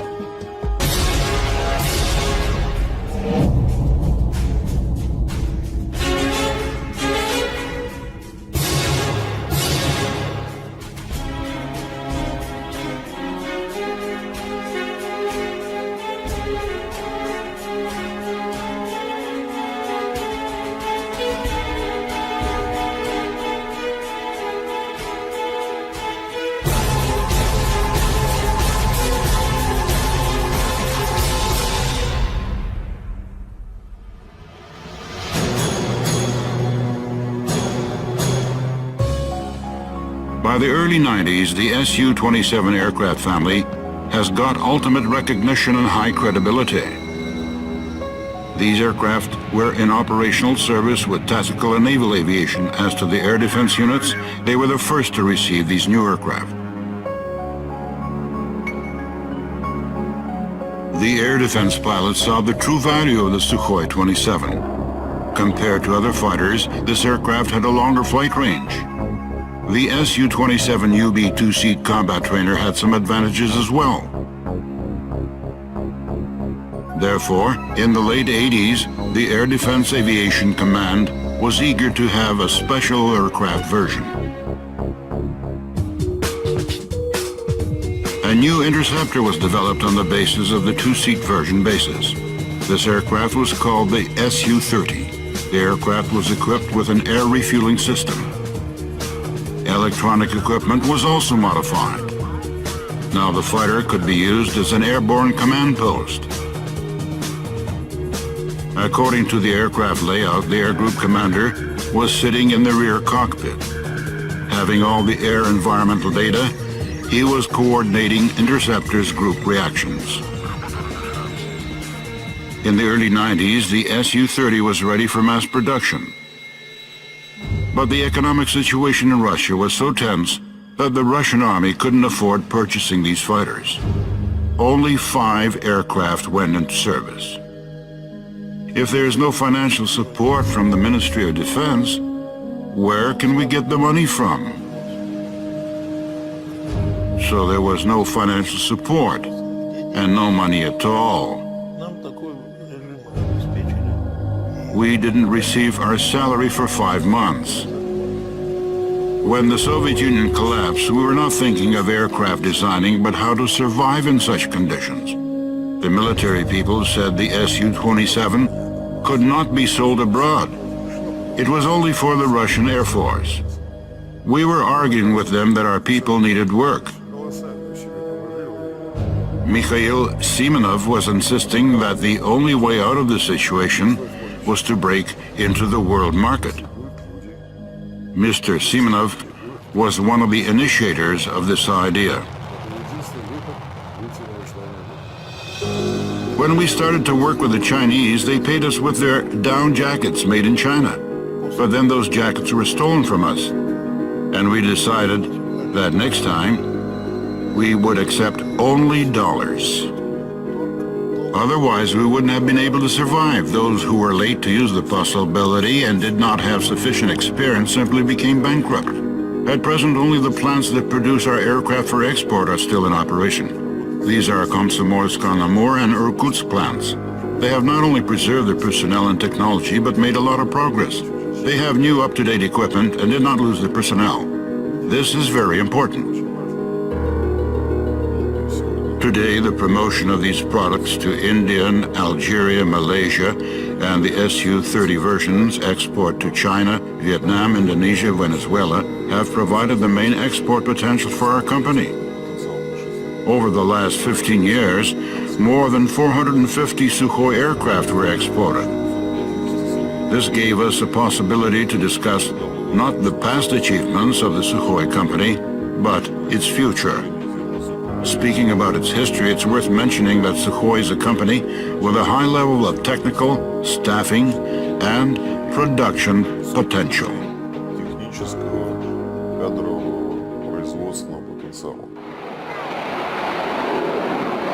Depending on the customer's country, the specifics of the version, some letters were added to the fighter name. The Su-30, MKI, MKK, and MKM. At the customer's request, the Su-30 fighter interceptor has turned into a multifunctional fighter. In other words, this aircraft became a combat system that successfully attacks both air and ground targets.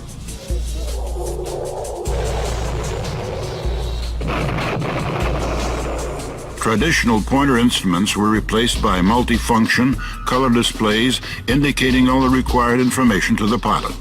This information includes route instructions, aircraft systems condition, or flight parameters. The data from the aircraft radar and weapon control system is also displayed. Such fighters belong to the 4+ generation, which is the 4th generation fighter with new avionics and armament.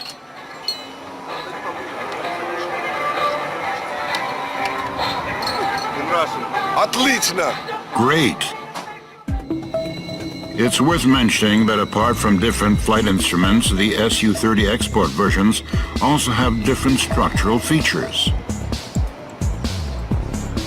Let's take a detailed look at the Su-30 MKI for the Indian Air Force and the Su-30 MKK for China's Air Force. The Indian version has canards, while the Chinese version doesn't. The main difference of the Su-30 MKI is perhaps its power plant. The fighter engine is equipped with pivoting nozzles that allow to change thrust vector direction. The Su-30 MKI aerobatic flight is always of special interest to spectators. Double twists, minimal turning radiation, station keeping in the air. In this particular case, it's a concept of a high-level maneuverability. Practical work on the thrust vector control was conducted since the late 80s. Apart from the version with round nozzle, the power plant with flat nozzle was worked through. The Su-27UB aircraft was used for the system testing. A special flying test bed was created on the basis of this aircraft, and some flight tests were conducted. Mikhail Pogosyan was the executive manager of this project. It was a lot of work to do. We were laying scientific and technical groundwork for the 5th generation aircraft creation. Not all of the solutions were implemented. We flew the flying test bed with a narrow nozzle, checked the controllability. A flat nozzle gave a chance to considerably reduce infrared signature to a back semisphere, which is very critical for an aircraft protection from missiles with homing infrared head. We received very good results demonstrating much lower infrared radiation level.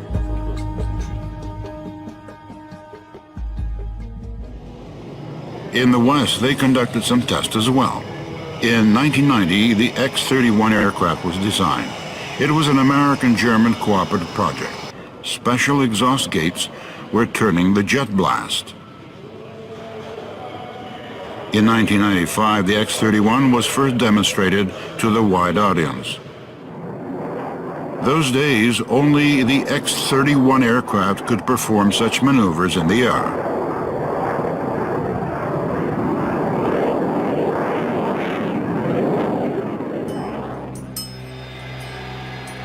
A year later, a worthy competitor of the X-31 was built.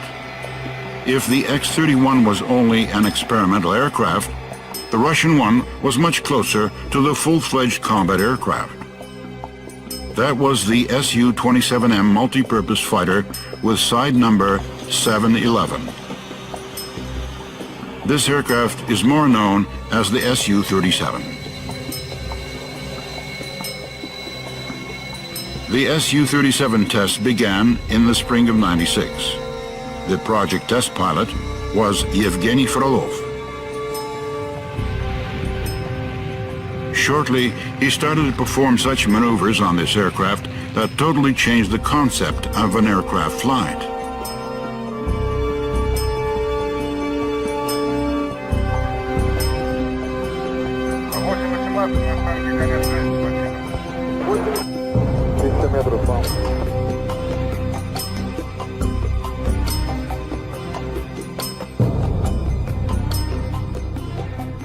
The Su-37 had one more interesting feature. Instead of the traditional control stick, the aircraft was equipped with a special joystick installed on the right from the pilot.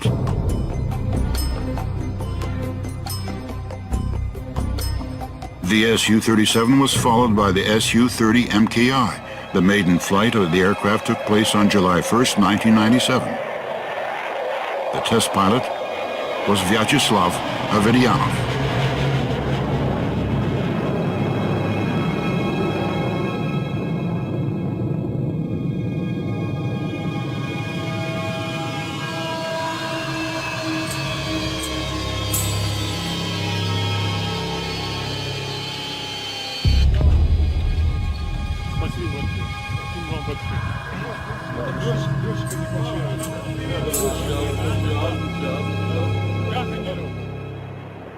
But the European debut of the aircraft wasn't very successful. June 12, 1999, the aircraft crew consisting of Vyacheslav Averyanov and Vladimir Shendrik performs the check flight preceding the Le Bourget Air Show.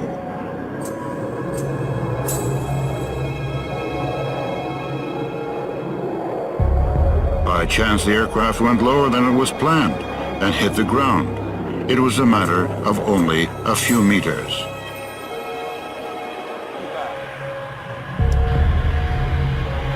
The pilots had to eject.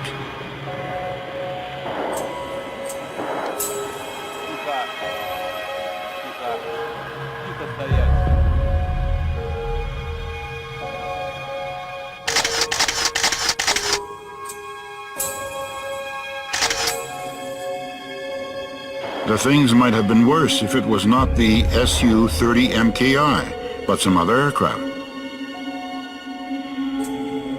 The K-36 ejection seats were one of the key factors in saving the aircraft crew alive. These seats were designed in Zvezda Design Bureau by the general designer Guy Severin.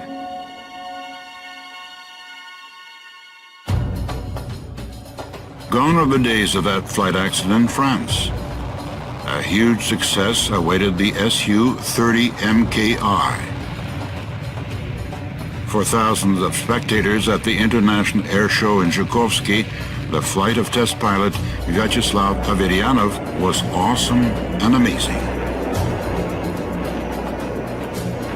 One of the most spectacular aerobatic maneuvers is a controlled flat spin.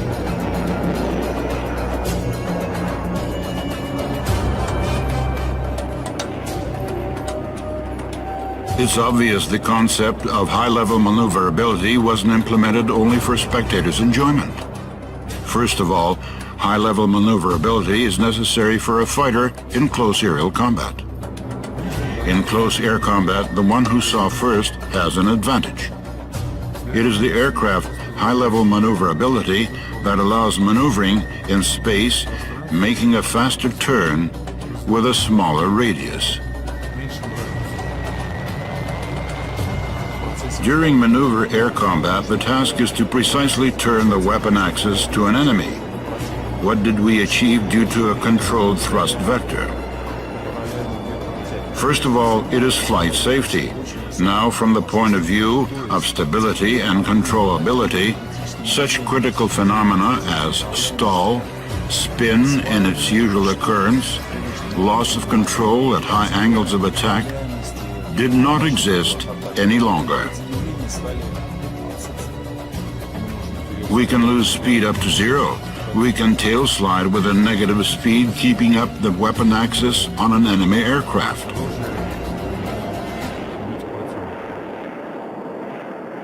There are many opinions with regards to whether the high-level maneuverability is needed or not, for how far we need it. This is, of course, a question of tactics, how to use this available means. But we state the fact that this means is already available. This is how the system works at fighter takeoff. Please note, when a pilot pulls the control stick, the stabilizers are deflected together with the nozzles, thus significantly reducing a takeoff run.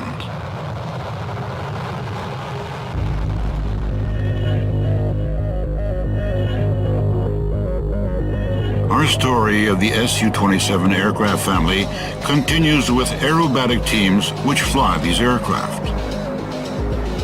Aerobatic team test pilots played a key role in promoting the Su-27 so that this aircraft became well known worldwide.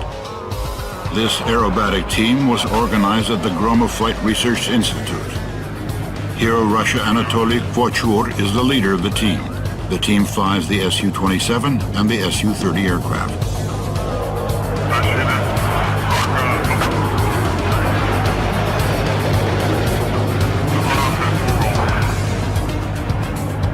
The most spectacular part of the aerobatic flying is a head-on approach. The approach speed might reach 1,500 kilometers per hour.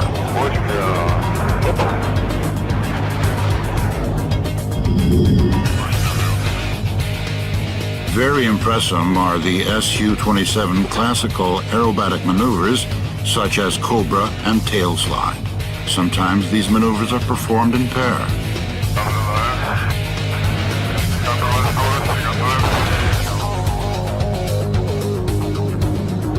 This is the Russian Knights, the Russian Air Force aerobatic team.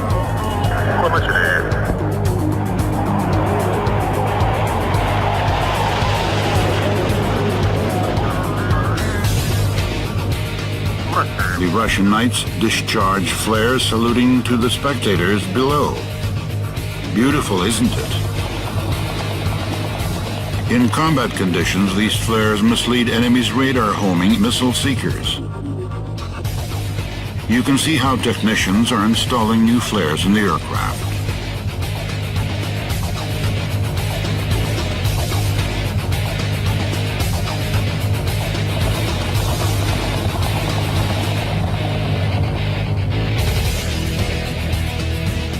The most difficult part of the Knight's demo flying is the formation roll. From the ground, it looks like all the aircraft roll as one. But each aircraft flies on its own unique path.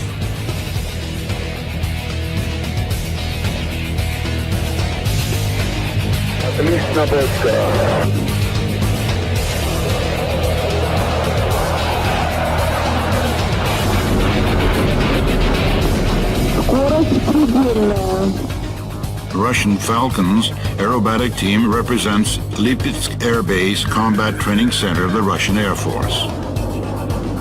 The Falcons demonstration flight includes elements of combat dogfights.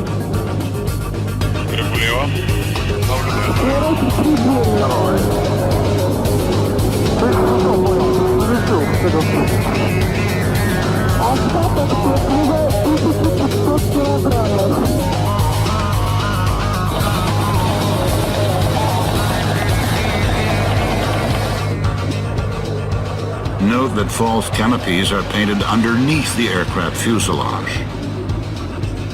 This is to confuse enemy pilots so that in close aerial combat, they hardly understand which direction the fighter is moving and from which side it is going to attack.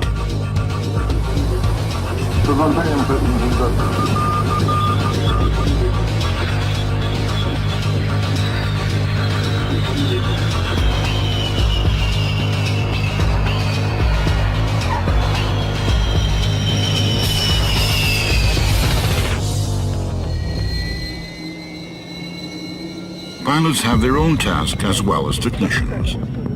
That's how they pack the drag chute.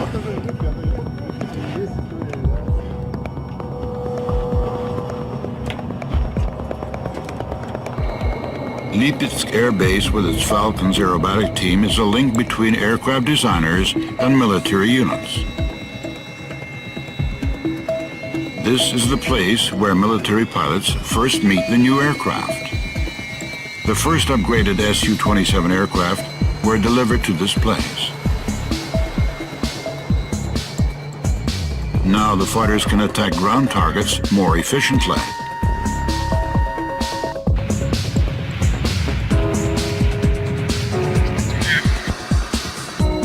The Su-27 aircraft is a production upgrade Su-27SM. For foreign customers, the export version, called the Su-27 SKM, was developed. So much we've learned about the Su-27 aircraft family, and we've seen these fighters from different points of view. But there's another interesting aspect that very often can hardly be seen.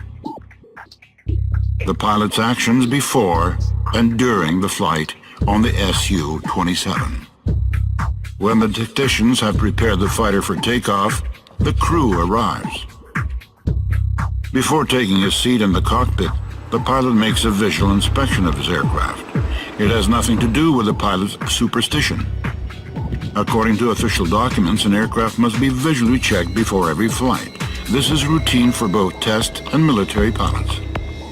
The pre-flight inspection begins with the pitot tube. It's important to check its mounting, all the holes that have to be free and clean. The cone nose part is also checked. But most important is the air intake's inspection, because they are the aircraft heart.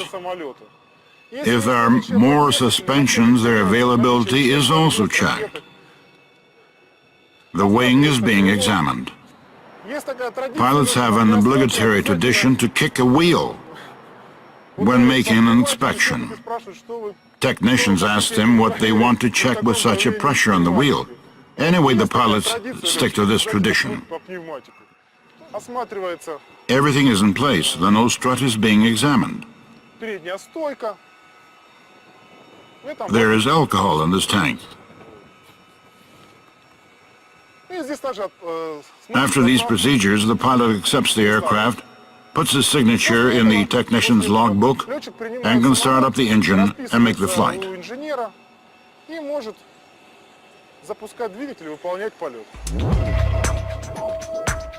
As soon as the pilot takes his seat, he fastens the harness. Seemingly simple, this procedure is critical enough because the belts must not restrict the pilot's movements. And at the same time, they must hold him tight when he performs aggressive maneuvers. Russian Knight's aerobatic team pilots are checking their belts tension.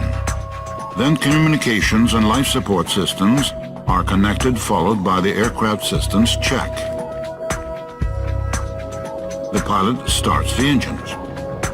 When he makes sure that the engines work fine, the pilot checks the efficiency of the aircraft controls by moving hard the control stick and pushing the pedals. Here is Vyacheslav Averyanov getting ready to fly the Su-30 MKR. When the canopy is closed, the cockpit automatically gets pressurized.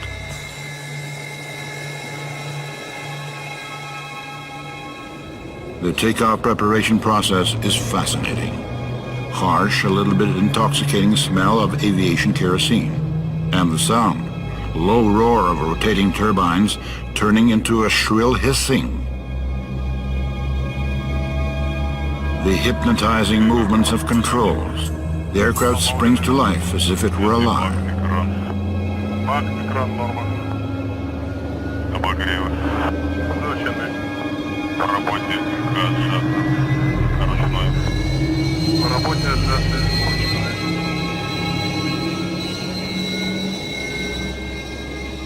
Takeoff clearance is given, and the aircraft is taxiing to the runway. The pilot provides maximum engine thrust, releases the brakes, activates the afterburners, and the aircraft starts its swift takeoff run. As soon as the fighter takes off, the pilot retracts the landing gear using a special control.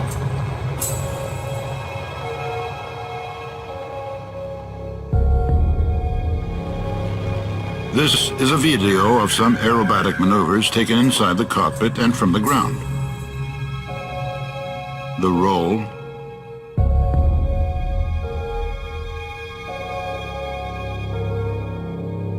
the Cobra,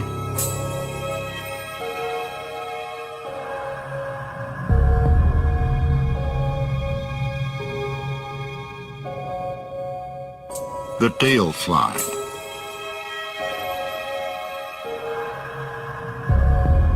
round of applause.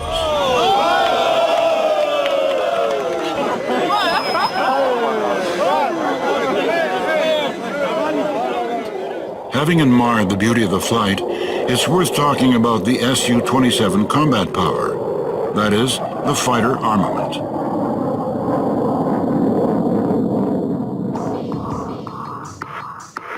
We'll start with an aircraft cannon.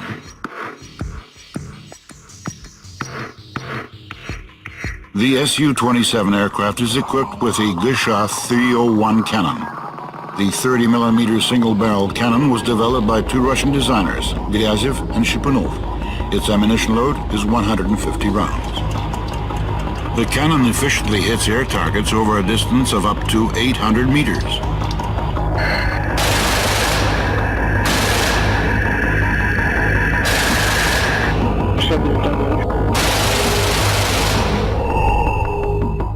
The Su-27 missile armament initially included the R-27 air-to-air medium range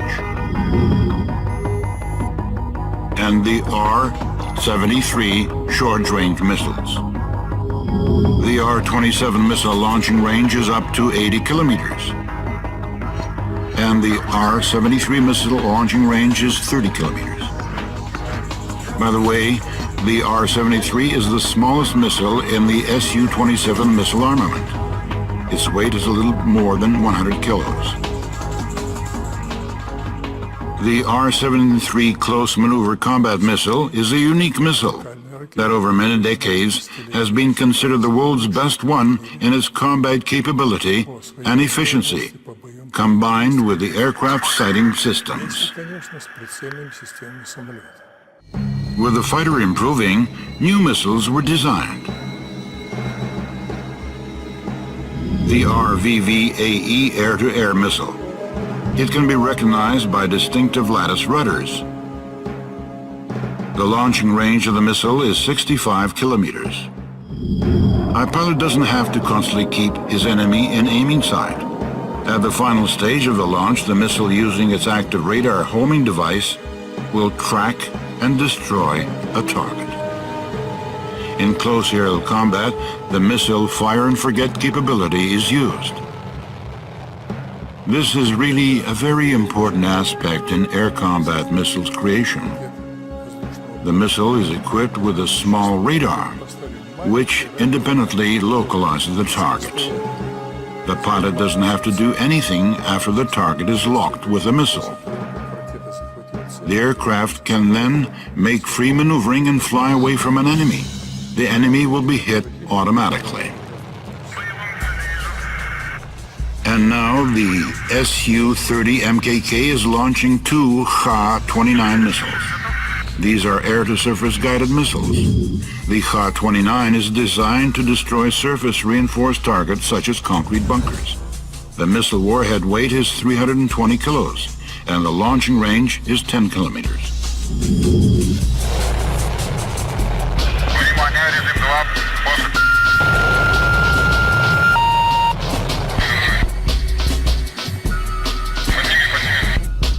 Launch. Hold it, hold it. Got it. This is the Kha-31 launch. The missile is designed in two versions. One is an anti-ship missile, the other version is designed to attack enemy radars. The targets can be destroyed over a distance of 110 kilometers. Another air-to-surface missile is the Kha-59M. Unlike other missiles, which are equipped with conventional solid engines, the Kha-59M missile has a low-consumption, small-side turbojet engine. It's designed to destroy key targets which are well protected by air defense facilities.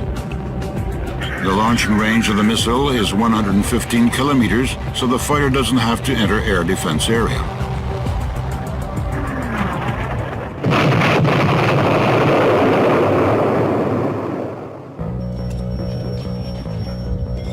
The fighters can also attack surface targets with aircraft rockets.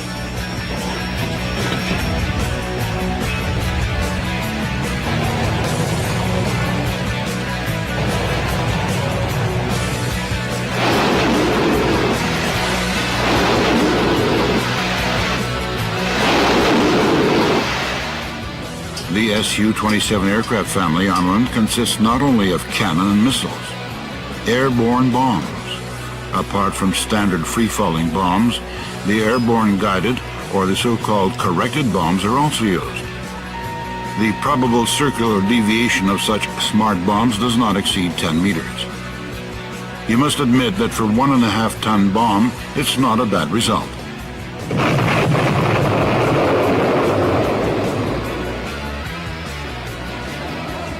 As to unguided bombs, their release algorithm depends on the target type. This is the Su-34 bombing.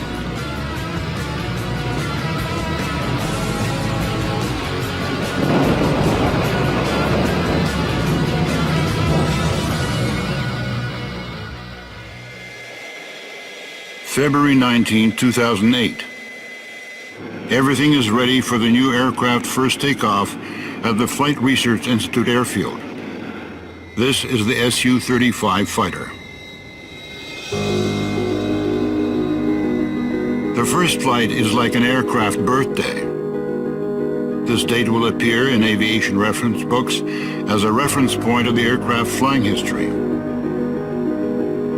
Hundreds of test flights, moments of good luck, disappointments, and new victories will come later. But for now, this first exciting flight is a unique result of the designers, engineers, and workers' intensive work. There were so many such memorable days at the airfield in Zhukovsky.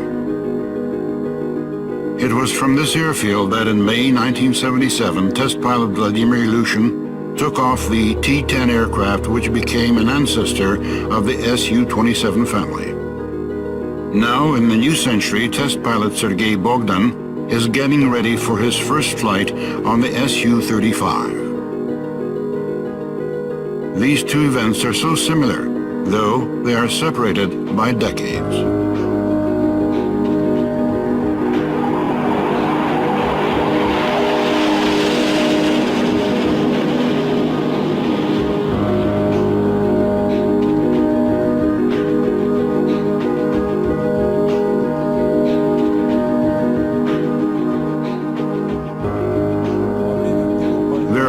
Of emotions during the first flight. They are mostly connected with responsibility. It's exciting to see so many people near the aircraft. Over months before the aircraft's first flight, there is practically not a single minute without 20 to 30 people near the aircraft 24 hours. One understands that this is an enormous work of many thousands of people.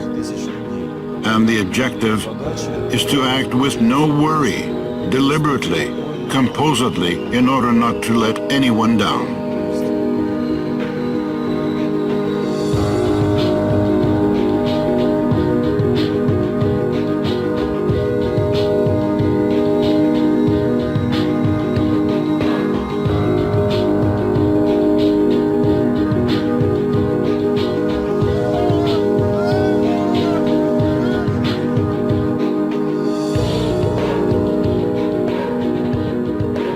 Nearly 40 years have passed since the first drawings of the future Su-27 fighter was made.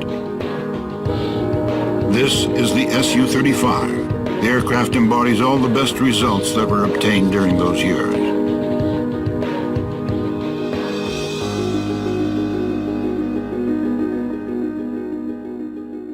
The Su-35 capabilities are even higher than those of the Su-27.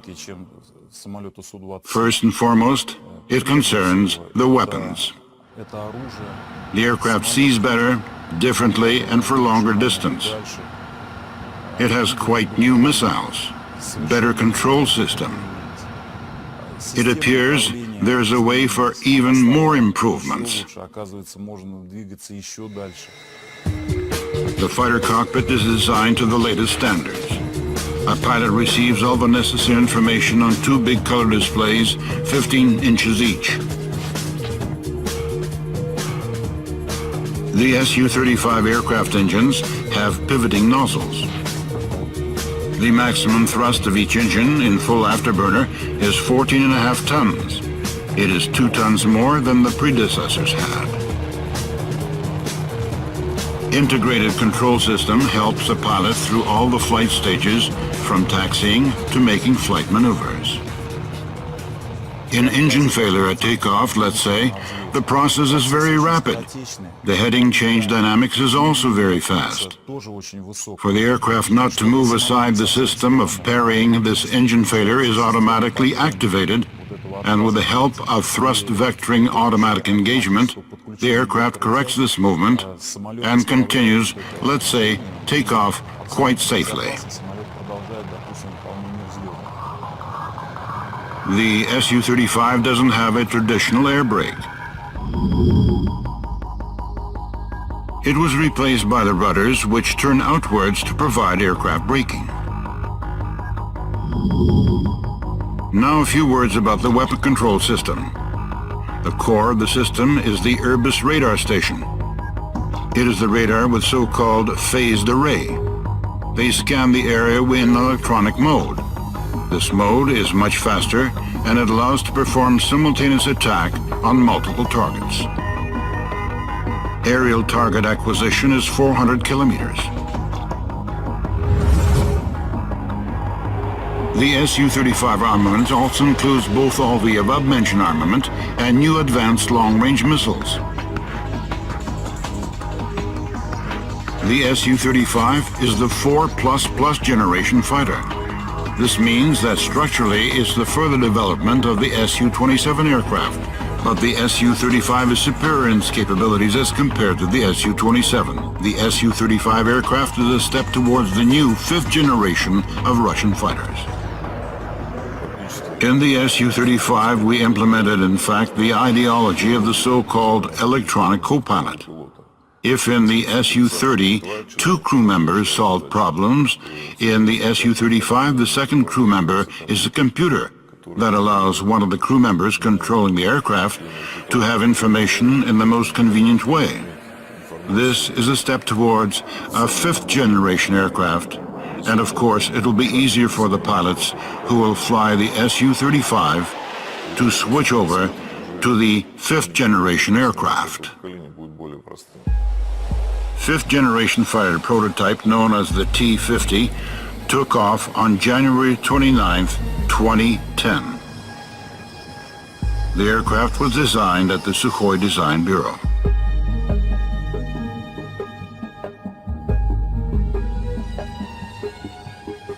I don't think that only an initial idea is important in aviation complexes. Of no less importance is what staff possesses this idea. With such a long service life of aviation engineering, it's important that innovations, new technical solutions were laid in the beginning, and an aircraft would constantly be developing, because such service life can be provided only if the product is in progress. If we're talking about the Su-27 project, then the ship-based version, Su-30, Su-34, Su-35, are the results of the complex permanent development. The Su-35 looks very similar to the Su-27 from outside, but in reality, they have nothing in common, as is quite a new complex with different capabilities. This, in my opinion, the reason for the success of this project, success of the people, the company that constantly develops these complexes.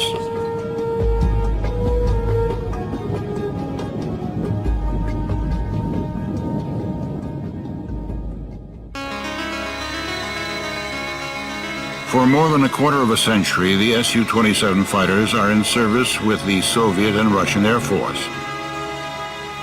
For 15 years, these aircraft are exported to different countries. During all these years, the Su-27 aircraft scarcely had ever taken part in combat operations.